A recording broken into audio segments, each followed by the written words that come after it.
ಆದಂಥ DC ನಾಗೇಶ್ ಅವರ ಶ್ರದ್ಧಾಂಜಲಿ ಕಾರ್ಯಕ್ರಮವನ್ನು ಕೂಡ ನಾವು ಮಾಡಿದ್ವಿ. ಅವರ ಪುಸ್ತಕವನ್ನು ಕೂಡ ನಾವು ಹೊರತಂದಿದ್ದೀವಿ. ಅದರ ಜೊತೆಗೆ ಕಾಂತಾರ ಸಿನಿಮಾದ ಯಶಸ್ಸಿನ ಕುರಿತಂತೆ ರಿಷಬ್ ಶೆಟ್ಟಿ ಅವರ ಜೊತೆಗೆ ಒಂದು ಸಂವಾದ ಕಾರ್ಯಕ್ರಮನ ಕೂಡ ಹಮ್ಮಿಕೊಂಡಿದ್ವಿ. ಅದಾದ ನಂತರ ಬೇರೆ ಬೇರೆ ಕಾರ್ಯಕ್ರಮಗಳನ್ನು ನಡೆಸಬೇಕಂತ ಹಮ್ಮಿಕೊಂಡಿದ್ರು ಕೂಡ ಅದು ಸಾಧ್ಯವಾಗಲಿಲ್ಲ. ಕಾರಣ ಪತ್ರಕರ್ತರ ಬಿಡುವಿಲ್ಲದ ಒತ್ತಡಗಳು ಮತ್ತು ಅವರ ಕೆಲಸ ಕಾರ್ಯಗಳ ನಡುವೆ ಅದಾಗ್ತಾ ಇರಲಿಲ್ಲ. ಸೊ ಈಗ ಕರ್ನಾಟಕ ಚಲನಚಿತ್ರ ಸಂಘ ಎಲ್ಲ ಪತ್ರಕರ್ತರು, ಸಿನಿಮಾ ಪತ್ರಕರ್ತರು ಸೇರಿ ಒಂದು ಒಳ್ಳೆಯ ಕಾರ್ಯಕ್ರಮಗಳನ್ನು ಹಮ್ಮಿಕೊಳ್ಬೇಕು ಅಂತೇಳಿ ಉತ್ಸಾಹದಿಂದ ಮುಂದುವರಿದಿದ್ದಾರೆ. ಅದರ ಅಂಗವಾಗಿ ಈಗ ನಾವು ಸಿನಿಮಾ ಮಾಧ್ಯಮ ಸ್ಥಿತಿಗತಿ ಕುರಿತಾದಂತಹ ಒಂದು ವಿಚಾರ ಸಂಕಿರಣವನ್ನು ಮಾಡಬೇಕು ಅಂದಾಗ ಸಾಕಷ್ಟು ಚರ್ಚೆಗಳನ್ನು ನಡೆಸಿ ನಮ್ಮ ಸಂಘದ ಅಧ್ಯಕ್ಷರು ಬಾನಸೂರವರ ನೇತೃತ್ವದಲ್ಲಿ ಇವತ್ತು ಸಿನಿಮಾ ಮಾಧ್ಯಮ ಸ್ಥಿತಿಗತಿ ಕುರಿತು ಒಂದು ವಿಚಾರ ಸಂಕಿರಣ ಹಮ್ಮಿಕೊಂಡಿದ್ವಿ. ಅದರಂತೆ ನಮ್ಮ ಈ ಕಾರ್ಯಕ್ರಮಕ್ಕೆ ಮುಖ್ಯವಾಗಿ ಅತಿಥಿಗಳನ್ನಾಗಿ ಆಹ್ವಾನಿಸಬೇಕು ಅಂತ ಅಂದ್ಕೊಂಡಾಗ ಪಿ ಶೇಷಾದ್ರಿ ಅವರ ಸಂಬಂಧ ಮತ್ತು ನಮ್ಮ ಹಳೆಯ ಸಂಬಂಧ, ಅಂದರೆ ಅವರು ಸಿನಿಮಾಗೂ ಸಂಬಂಧ ಮತ್ತು ನಮ್ಮ ಮೂಲ ಪತ್ರಕರ್ತರಾಗಿದ್ದಂಥವ್ರು. ಹಾಗಾಗಿ ಎರಡೂ ಕೂಡ ಗೊತ್ತು, ಉದ್ಯಮ ಮತ್ತು ಸಿನಿಮಾ ಮಾಧ್ಯಮ ಎರಡೂ ಕೂಡ. ಹಾಗಾಗಿ ಅವರು ಇವತ್ತು ನಮ್ಮ ಕಾರ್ಯಕ್ರಮಕ್ಕೆ ಆಗಮಿಸಿದರೆ ಅವರಿಗೆ ನಮ್ಮ ಚಲನಚಿತ್ರ ಪತ್ರಕರ್ತರ ಸಂಘದ ಪರವಾಗಿ ಸರ್ ನಿಮಗೆ ಹೃತ್ಪೂರ್ವಕವಾದಂಥ ಸ್ವಾಗತವನ್ನು ಬಯಸ್ತಾರೆ. ಹಾಗೆಯೇ ನಟ ಮತ್ತು ನಿರ್ದೇಶಕರಾದಂತಹ ರಮೇಶ್ ಅವರು, ಅವರು ವಾಗ್ಮಿಗಳು ಅಷ್ಟೇ ಅಲ್ಲ, ಯುವಕರಿಗೆ ಸ್ಫೂರ್ತಿ ತುಂಬುವಂಥ ಮಾತುಗಳನ್ನ ಆಡ್ತಾರೆ ಅಂದರೆ ತಪ್ಪಾಗಲಾರದು. ಸೊ ಹಾಗಾಗಿ ಪತ್ರಕರ್ತರ ಜೊತೆ ಸಾಕಷ್ಟು ಒಳ್ಳೆಯ ಸಂಬಂಧನ ಇಟ್ಕೊಂಡಿರ್ತಕ್ಕಂಥ ರಮೇಶ್ ಅವರಿಂದ ಕೂಡ ಈ ವಿಚಾರವಾಗಿ ಮಾತಾಡಬೇಕಂತ ಕೇಳ್ಕೊಂಡಾಗ ಅವರು ಕೂಡ ಆಗಮಿಸಿದ್ದಾರೆ. ಅವರಿಗೆ ನಮ್ಮ ಎಲ್ಲ ಪತ್ರಕರ್ತರ ಪರವಾಗಿ ಸ್ವಾಗತವನ್ನು ಕೋರ್ತಾ ಇದ್ದೇನೆ. Thank you. ಹಾಗೆ ನಮ್ಮ ನಡುವೆ ಇಟ್ಕೊಂಡು ಇವತ್ತು ಒಂದು ಬ್ರ್ಯಾಂಡನ್ನ ಕ್ರಿಯೇಟ್ ಮಾಡಿದ್ದಾರೆ. ಅಂದರೆ ಜೋಗಿ ಸರ್ ಅವರ ಬರವಣಿಗೆನ ನೋಡಿಕೊಂಡು ನಾವೆಲ್ಲ ಬೆಳೆದಂಥವ್ರು, ಅವರ ಜೊತೆ ಕೆಲಸ ಮಾಡಿದಂಥವ್ರು. ಅವರು ಬರೀ ಸಿನಿಮಾ ಪತ್ರಕರ್ತರು ಅಷ್ಟೇ ಅಲ್ಲ, ಒಳ್ಳೆಯ ಕಥೆಗಾರರು, ಕವಿಗಳು, ಹಾಗೆ ತುಂಬ ಚೆನ್ನಾಗಿ ಮಾತಾಡಬಲ್ಲಂತಹ ಹಿರಿಯ ಪತ್ರಕರ್ತರು. ಅವರ ಸಲಹೆ ಮೇರೆಗೆ ಇವತ್ತು ಕೂಡ ಪತ್ರಕರ್ತರು ನಾವು ಸಾಕ್ತಾ ಇದ್ದೇವೆ. ಅವರು ಕೂಡ ಈಗಷ್ಟೇ ದುಬೈಯಿಂದ ಬೆಳಿಗ್ಗೆ ಅಷ್ಟೇ ಬಂದಿದ್ದಾರೆ.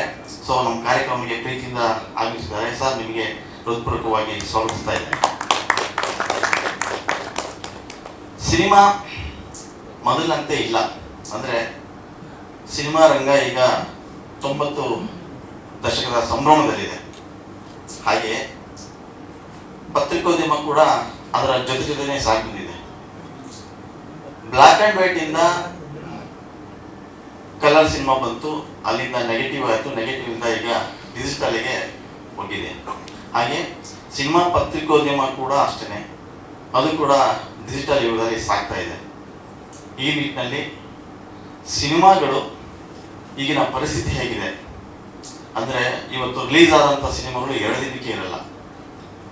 ಹಾಗೆಯೇ ಸಿನಿಮಾ ಪತ್ರಕರ್ತರ ಪರಿಸ್ಥಿತಿ ಕೂಡ ಹಾಗೇ ಇದೆ. ಅಂದರೆ ಸಿನಿಮಾ ಪರಿಸ್ಥಿತಿ ಹೇಗಿದೆಯೋ ಅದೇ ಪರಿಸ್ಥಿತಿ ಪತ್ರಕರ್ತರ ಪರಿಸ್ಥಿತಿ ಕೂಡ. ಆದರೆ ಯಾವುದೇ ಸಮಸ್ಯೆಗಳನ್ನು ಹೇಳ್ಕೊಳ್ಳದೆ ಪ್ರತಿನಿತ್ಯ ತನ್ನ ಪಾಡಿಗೆ ತಮ್ಮ ಕೆಲಸ ಮಾಡ್ಕೊಂಡಿರ್ತಕ್ಕಂಥ ಪತ್ರಕರ್ತರಿಗೋಸ್ಕರನೇ ಈ ಚಲನಚಿತ್ರ ಸಂಘ ರೂಪುಗೊಂಡಿದೆ.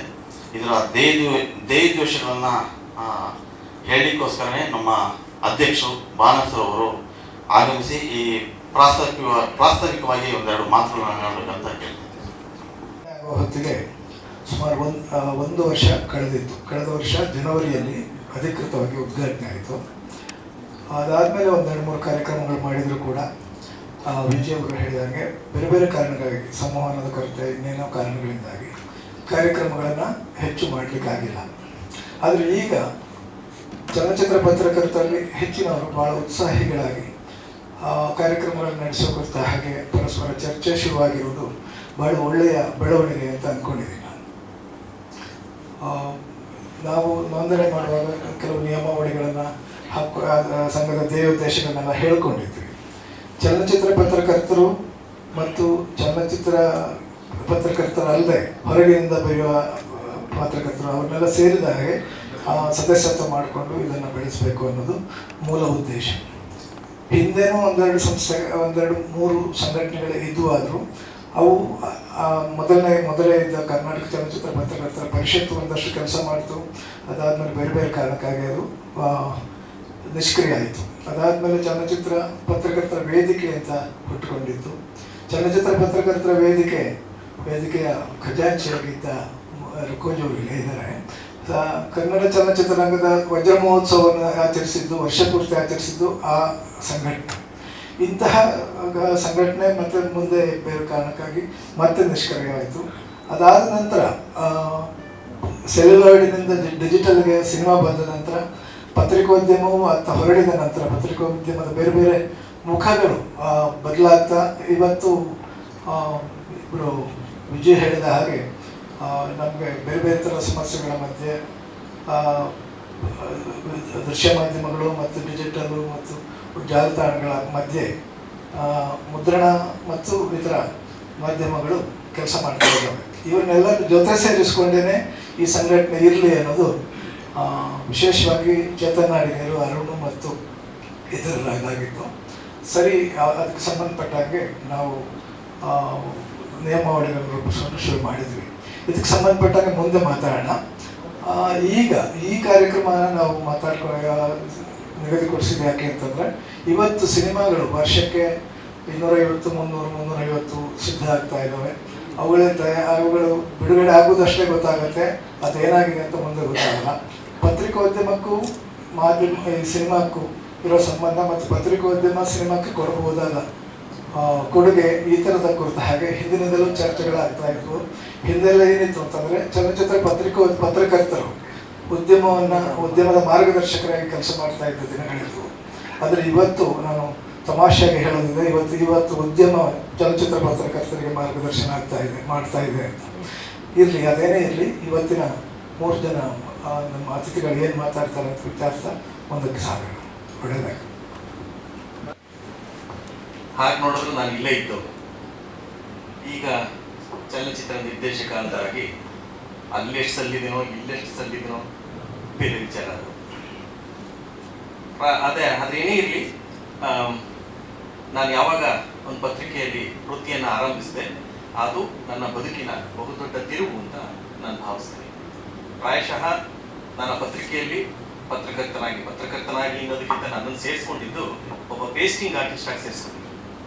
ಪೇಸ್ಟಿಂಗ್ ಅಂದ್ರೆ ಪ್ರಾಯಶಃ ಇವತ್ತಿನ ಎಷ್ಟೋ ಜನ ಪತ್ರಕರ್ತರ ಮಿತ್ರರಿಗೆ ಗೊತ್ತಿಲ್ಲ ಅಂತ ಕಾಣುತ್ತೆ. ಅವಾಗ ಪೇಸ್ಟಿಂಗ್ ಅಂದರೆ ಭಾಳ ಮುಖ್ಯವಾಗಿತ್ತು. ಆಸ್ಟಾನ್ ಶೀಟಲ್ಲಿ ಪೇಸ್ಟ್ ಮಾಡಬೇಕಾಗಿತ್ತು. ಹಾಗಾಗಿ ಹಾಗೆ ಸೇರಿಸ್ಕೊಂಡ್ರು. ಎಲ್ಲವೂ ಆಕಸ್ಮಿಕ. ನನ್ನ ಬದುಕಲ್ಲಿ ಆಗಿದ್ದು ಕೂಡ ಸಾಕಷ್ಟು ಆಕಸ್ಮಿಕವಾದ ಘಟನೆಗಳು. ಸುದ್ದಿ ಸಂಗಾತಿಯಲ್ಲಿ ನಾನು ಆರಂಭದಲ್ಲಿ ಸೇರಿಕೊಂಡಿದ್ದು ನನಗೆ ಚಿತ್ರ ಬರೆಯೋದಕ್ಕೆ ಬರುತ್ತೆ, ಪೇಸ್ಟಿಂಗಲ್ಲಿ ನಾನು ಸೂಕ್ಷ್ಮವಾಗಿರಲಿ ಅನ್ನೋ ಕಾರಣಕ್ಕೆ ಅದಕ್ಕೆ ಕೆಲಸ ಕೊಟ್ಟರು. ಇನ್ನೊಂದು ಆಕಸ್ಮಿಕ ಘಟನೆಯಾಗಿ ನನ್ನ ಜೊತೆ ಇದ್ದಂಥ ಇನ್ನೊಬ್ಬ ಪತ್ರಕರ್ತರು ಸಿನಿಮಾ ವರದಿಯನ್ನು ಮಾಡ್ತಾ ಇದ್ದವರು ಬೇರೆ ಬೇರೆ ಕಾರಣಕ್ಕೋಸ್ಕರ ಕೆಲಸ ಬಿಟ್ಟು ಹೋದರು. ಹಾಗಾಗಿ 2 ಪಟ್ಟುಗಳು ಖಾಲಿ ಉಳಿದಿದ್ವು. ನಮ್ಮ ಸಂಪಾದಕರಿಗೆ ಮತ್ತು ಉಳಿದವರಿಗೆ ಸಿನಿಮಾ ಬಗ್ಗೆ ಅಂಥ ಆಸಕ್ತಿ ಇರಲಿಲ್ಲ. ಆದರೆ 2 ಪಟ್ಟುಗಳನ್ನ ತುಂಬಿಸ್ಬೇಕಾಗಿತ್ತು. ಒಂದು ಮೀಟಿಂಗಲ್ಲಿ ಆಯಿತು, ಏನು ಮಾಡೋದು, ಮುಂದಿನ ವಾರ 2 ಪಟ್ಟುಗಳನ್ನ ತುಂಬಿಸ್ಬೇಕಲ್ಲ. ಅವ್ರಿಗೆ ಕೂಡ ಸುಧೀಂದ್ರ ವೆಂಕಟೇಶ್, ನಾಗೇಂದ್ರ ಅವರು ಇದ್ದಾರೆ, ಇವರೆಲ್ಲ ವರದಿಗಳನ್ನ ಕೊಡ್ತಾ ಇದ್ರು. ಅದನ್ನು ತುಂಬಿಸೋಣ ಅಂತ ಒಂದಾಯಿತು.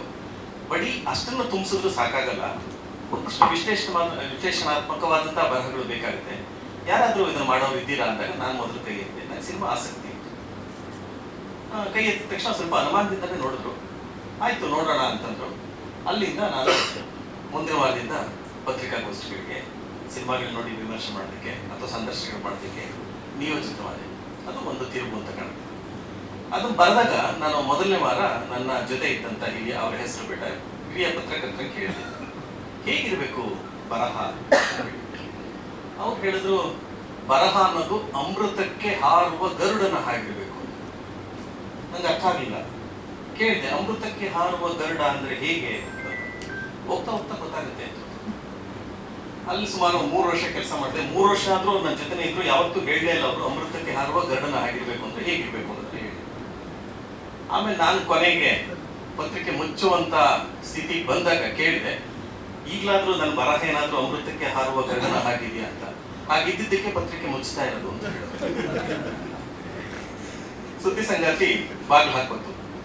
3 ವರ್ಷ, ಸುಮಾರು 5 ವರ್ಷ ಪತ್ರಿಕೆ ಇತ್ತು. ತುಂಬಾ ಜನಕ್ಕೆ ಅದ್ರ ಬಗ್ಗೆ ಗೊತ್ತಿದೆ ಅಂತ ಭಾವಿಸ್ತೀನಿ ನಾನು. ರಮೇಶ್ ಅವರು ಕೂಡ ನಮ್ಮ ಪತ್ರಿಕಾ ಕಚೇರಿಗೆ ಬಂದಿದ್ರು. ಯಾಕೆಂದ್ರೆ ಅವಾಗ ನಾವು ಮೊಳೆ ಜೋಡಿಸ್ತಾ ಇದ್ದವರು. ಮೊಳೆಯ ಜೋಡಣೆಯಿಂದ ಕಂಪ್ಯೂಟರ್ಗೆ ಬದಲಾಗಿದ್ವಿ. ಆಸಕ್ತಿ ಇತ್ತು ಇವರಿಗೆ. ಆ ಕಂಪ್ಯೂಟರ್ಲಿ ಹೇಗೆ ನೀವು ಮಾಡ್ತೀರಿ, ಆ ಟೈಪ್ ಸೆಟ್ಟಿಂಗ್ ಹೇಗಿರುತ್ತೆ, ಕಂಪೋಸಿಂಗ್ ಹೇಗಿರುತ್ತೆ, ಲೇಔಟ್ ಹೇಗಿರುತ್ತೆ ನೋಡ್ಬೇಕು ಅಂತ ನನ್ನ ಸ್ಕೂಟರ್ ಇತ್ತು. ಲೂನಾನೋ ಅಥವಾ ಸ್ಪಾರ್ಕ್ ಅಂತ ಕಾಣುತ್ತೆ. ಲೂನಾ ಕೈ ಕೊಡ್ತಿಲ್ಲ, ಸ್ಪಾರ್ಕ್ ತುಂಬಾ ಕೈ ಕೊಡ್ತಾ ಇತ್ತಲ್ಲ ಯಾವಾಗಲೂ. ಸ್ಪಾರ್ಕ್ ಅನ್ನೋ ಗಾಡಿನೇ ಇಲ್ಲ. ಅದ್ರಲ್ಲಿ ಕೂತು ಅವ್ರ ಮನೆಗೆ ಹೋಗಿ ನಮ್ಮ ಆಫೀಸಿಗೆ ಬಂದು, ವಿಜಯನಗರದ ಆಫೀಸಿಗೆ ಬಂದು, ಪ್ರಾಯಶಃ ನಿಮ್ಗೂ ನೆನಪಿದೆ ಅಂತ ಕಾಣುತ್ತೆ. ಅದು ಮಧ್ಯೆ ಅವತ್ತು ನಿಂತಿಲ್ಲ ಅಂತ ಕಾಣುತ್ತೆ. ಯುವ ಶಕ್ತಿಯಿಂದ ಅದು ಯಾವತ್ತೂ ನಿಂತಿಲ್ಲ ರಸ್ತೆಯಲ್ಲಿ. ಹಾಗೆ ಆಸಕ್ತಿಯನ್ನ ಬೆಳೆಸ್ಕೊಂಡಂಥವ್ರು ಇವರು. ಹಾಗೆ ನಾವು ಮೊಳೆ ಜೋಡಿಸೋದ್ರಿಂದ ಇದಕ್ಕೆ ಕಂಪ್ಯೂಟರ್ಗೆ ಬದಲಾದ್ವಿ. ಬೇರೆ ಬೇರೆ ಕಾರಣಗಳಿಂದ, ಸಾಮಾಜಿಕ ಒತ್ತಡಗಳಿಂದ, ಇಂಡಸ್ಟ್ರಿ ಅಂತ ಹೇಳಲ್ಲ ನಾನು, ಪತ್ರಿಕೋದ್ಯಮಕ್ಕೆ ಅದರದೇ ಆದ ಒತ್ತಡಗಳಿತ್ತು. ಅದಕ್ಕೆ ಮುಂಚೆ ಹೋಗೋದಾದ್ರೆ ಇವತ್ತು ವಿಜಯ್ ಭರಮಸಾಗರ್ ಅವರು ಹೇಳ್ತಾ ಇದ್ರು, ಅಥವಾ ನೀವು ಹೇಳಿದ್ರು ಪ್ರಸ್ತಾಪನ ಗೊತ್ತಿಲ್ಲ, ಇಂಡಸ್ಟ್ರಿ ತುಂಬಾ ಯಾವ ಸ್ಥಿತಿಯಲ್ಲಿದೆ, ಒಳ್ಳೆ ಸ್ಥಿತಿಯಲ್ಲಿದೆಯಾ ಅನ್ನೋದ್ರ ಬಗ್ಗೆ. ಆವತ್ತು ಒಳ್ಳೆ ಸ್ಥಿತಿ ಅಂತ ಹೇಳಿದ್ದನ್ನು ನನಗಂತೂ ಕೇಳಿಲ್ಲ. 30 ವರ್ಷದ ಹಿಂದೆನೂ ಕೂಡ ಪತ್ರಿಕೋದ್ಯಮ ಆಗಿರಲಿ, ಸಿನಿಮಾ ಉದ್ಯಮ ಆಗಿರಲಿ ಕಷ್ಟದಲ್ಲಿ ಇದೆ ಅನ್ನೋ ಮಾತುಗಳೇ ಬರ್ತಾ ಇತ್ತು. ಇವತ್ತಿಗೂ ಅದೇ ಮುಂದುವರೆದಿರೋದು. ಇಲ್ಲಿ ಅದ್ರ ಬಗ್ಗೆ ನಾನು ಚರ್ಚೆಗೆ ಆನಂತರ ಬರ್ತೀನಿ. ಹಾಗೆ ಸುದ್ದಿ ಸಂಗಾತಿ ಬಾಗಿಲು ಮುಚ್ಕೊಂಡಿದ್ರಿಂದ ನಾನು ಸಿನಿಮಾ ಕ್ಷೇತ್ರಕ್ಕೆ ಬರಬೇಕಾಯಿತು. ಯಾಕೆಂದ್ರೆ ಬೇರೆ ಏನೂ ಮಾಡೋದು ಗೊತ್ತಿರಲಿಲ್ಲ. ಬರವಣಿಗೆ ಅಂತ ಒಂದು ಗೊತ್ತಿತ್ತು, ಕತೆ ಚಿತ್ರಕಥೆ ಬರ್ಕೊಂಡು ಈ ಕ್ಷೇತ್ರದಲ್ಲಿ ಇರಬಹುದು ಅಂತ ನನ್ನ ಅದೃಷ್ಟವನ್ನ ಪರೀಕ್ಷೆ ಮಾಡಿದೆ. ಆಗ ನಮ್ಮ ಮನೆಯಲ್ಲಿ ಒಂದಿನ ಒಂದು ದೊಡ್ಡ ಚರ್ಚೆ ಆಯಿತು. ಇಲ್ಲ, ಇದನ್ನ ಬಿಟ್ಟು ಊರಿಗೆ ಹೊರಟೋಗು ಅಂತ. ಒಂದು ಹಳ್ಳಿಯಿಂದ ಬಂದಂಥವನು, ಬೇಡ, ಈ ಬೆಂಗಳೂರಿನಲ್ಲಿ ಬದುಕೋಕೆ ಸಾಧ್ಯ ಇಲ್ಲ, ನೀನು ಬೆಂಗಳೂರು ಬಿಟ್ಟು ಊರಿಗೆ ಹೋಗು, ಅಲ್ಲಿ ತೋಟ ಇದೆ, ಜಮೀನು ಇದೆ, ನಾನು ಮಾಡ್ಕೊಂಡಿರ್ಬಹುದು ಅಂತ. ನಾನು ಅವ್ರಿಗೆ ಇದನ್ನ ಹೇಳಿದೆ, 1 ವರ್ಷ ನನಗೆ ಸಮಯ ಕೊಡಿ, ಇದ್ರಲ್ಲಿ ಏನೂ ಸಾಧ್ಯ ಆಗದೆ ಇದ್ರೆ, ಸಿನಿಮಾದಾಗ ನನ್ನ ನಂಬಿಕೆ ಇದೆ, ಏನೂ ಸಾಧ್ಯ ಆಗದೆ ಇದ್ರೆ 1 ವರ್ಷ ಆದ್ಮೇಲೆ ನಾನು ಹಿಂತಿರುಗಿ ಊರಿಗೆ ಹೊರಟೋಗ್ತೀನಿ ಅಂತ ಹೇಳಿದೆ. ನನ್ನ ಅದೃಷ್ಟಕ್ಕೆ 1 ವರ್ಷ ಆಗಷ್ಟರಲ್ಲಿ ಆಕಸ್ಮಿಕ ಶುರುವಾಯಿತು. ಅದಕ್ಕೆ ನಾನು ಸಹ ನಿರ್ದೇಶಕನಾಗಿ ಆಯ್ಕೆಯಾಗಿದ್ದೆ. ಅಲ್ಲಿಂದ ನನ್ನ ಇದು ಬದಲಾಯಿತು, ಇಲ್ಲಿವರೆಗೂ ನಡ್ಕೊಂಬಂತು. ಈ ಮಧ್ಯೆ ಉದ್ದಕ್ಕೂ ಉದ್ಯಮವನ್ನ ಹತ್ತಿರದಿಂದ ಅವಳು ಒಳಗಿದ್ದು ನೋಡ್ತಾ ಬಂತೀನಿ, ಅದಕ್ಕೆ ಮುಂಚೆ ಹೊರಗಿದ್ದು ನೋಡ್ತಾ ಇದ್ದೇನೆ. ಇವತ್ತಿನ ಶೀರ್ಷಿಕೆಯನ್ನ ಸಿನಿಮಾ ಮಾಧ್ಯಮ ಅಂತ ಕೊಟ್ಟಿದ್ದಾರೆ, ಸ್ಥಿತಿಗತಿ ಅಂತ. ನಾನು ಬರ್ತಾ ಜೋಗಿಯನ್ನ ಕೇಳಿದೆ, ಸಿನಿಮಾ ಮಾಧ್ಯಮ ಸ್ಥಿತಿಗತಿ ಅಂದ್ರೆ ಏನು ಅಂತ. ಮಾಧ್ಯಮದ ಸ್ಥಿತಿಗತಿ ಅಂತ. ನಾನಲ್ಲ, ಸಿನಿಮಾದ ಸ್ಥಿತಿಗತಿ ಅಂತ. ಹಾಗೆ ನಮ್ಮಿಬ್ಬರ ಮಧ್ಯೆ ಒಂದು ಒಪ್ಪಂದ ಆಯ್ತು, ನಾನು ಸಿನಿಮಾದ ಮಾಧ್ಯಮದ ಬಗ್ಗೆ ಮಾತಾಡೋದು, ನೀವು ಮಾಧ್ಯಮದ ಸ್ಥಿತಿಗತಿ ಬಗ್ಗೆ ಮಾತಾಡೋದು. ಅವೆರಡನ್ನು ಸಮನ್ವಯ ಮಾಡೋದು ರಮೇಶ್ ಅವರು ಅಂತ ಸುಲಭ ಆಯ್ತು ಕೆಲಸ. ಮಾಧ್ಯಮದ ವಿಚಾರ ಹೇಳ್ತಾ ನಾವೆಲ್ಲ ಒಂಥರ ಸಂಭ್ರಮ ಪಡೋ ಸ್ಥಿತಿಯಲ್ಲಿದ್ದೀವಿ. 90ನೇ ವರ್ಷ. 90 ವರ್ಷ ಅನ್ನೋದು ಸಾಮಾನ್ಯವಾದ ವರ್ಷ ಅಲ್ಲ, ಸಾಮಾನ್ಯವಾದ ಸಂಖ್ಯೆ ಅಲ್ಲ. ಅದಕ್ಕೆ 10 ವರ್ಷ ಮುಂಚೆ ಅಲಮರ ಬಂದಿತ್ತು. 100ನೇ ವರ್ಷ ಭಾರತೀಯ ಚಿತ್ರರಂಗಕ್ಕೆ. ಕನ್ನಡ ಚಿತ್ರರಂಗಕ್ಕೆ 90 ವರ್ಷ. ದೊಡ್ಡ ವ್ಯತ್ಯಾಸ ಏನಲ್ಲ. ನಮ್ಮ ಜೊತೆನೆ ನಮ್ಮ ಸೋದರ ಭಾಷೆಗಳಾದ ತಮಿಳು ಆಗಿರ್ಬೋದು, ಮಲಯಾಳಂ, ತೆಲುಗು ಇವೆಲ್ಲ ಒಟ್ಟೊಟ್ಟಿಗೆ ಸಿನಿಮಾಗಳನ್ನ ಮಾಡ್ತಾ ಬಂದಿರೋದು. ಕನ್ನಡ ಭಾಷೆ ಅದಕ್ಕೂ ಮುಂಚೆ ಹಾಗೆ ನೋಡಿದ್ರೆ ಈಗಾಗಲೇ ನಮ್ಮ ಕನ್ನಡ ಸಿನಿಮಾಗೆ 100 ವರ್ಷ ಆಗೋಗಿದೆ.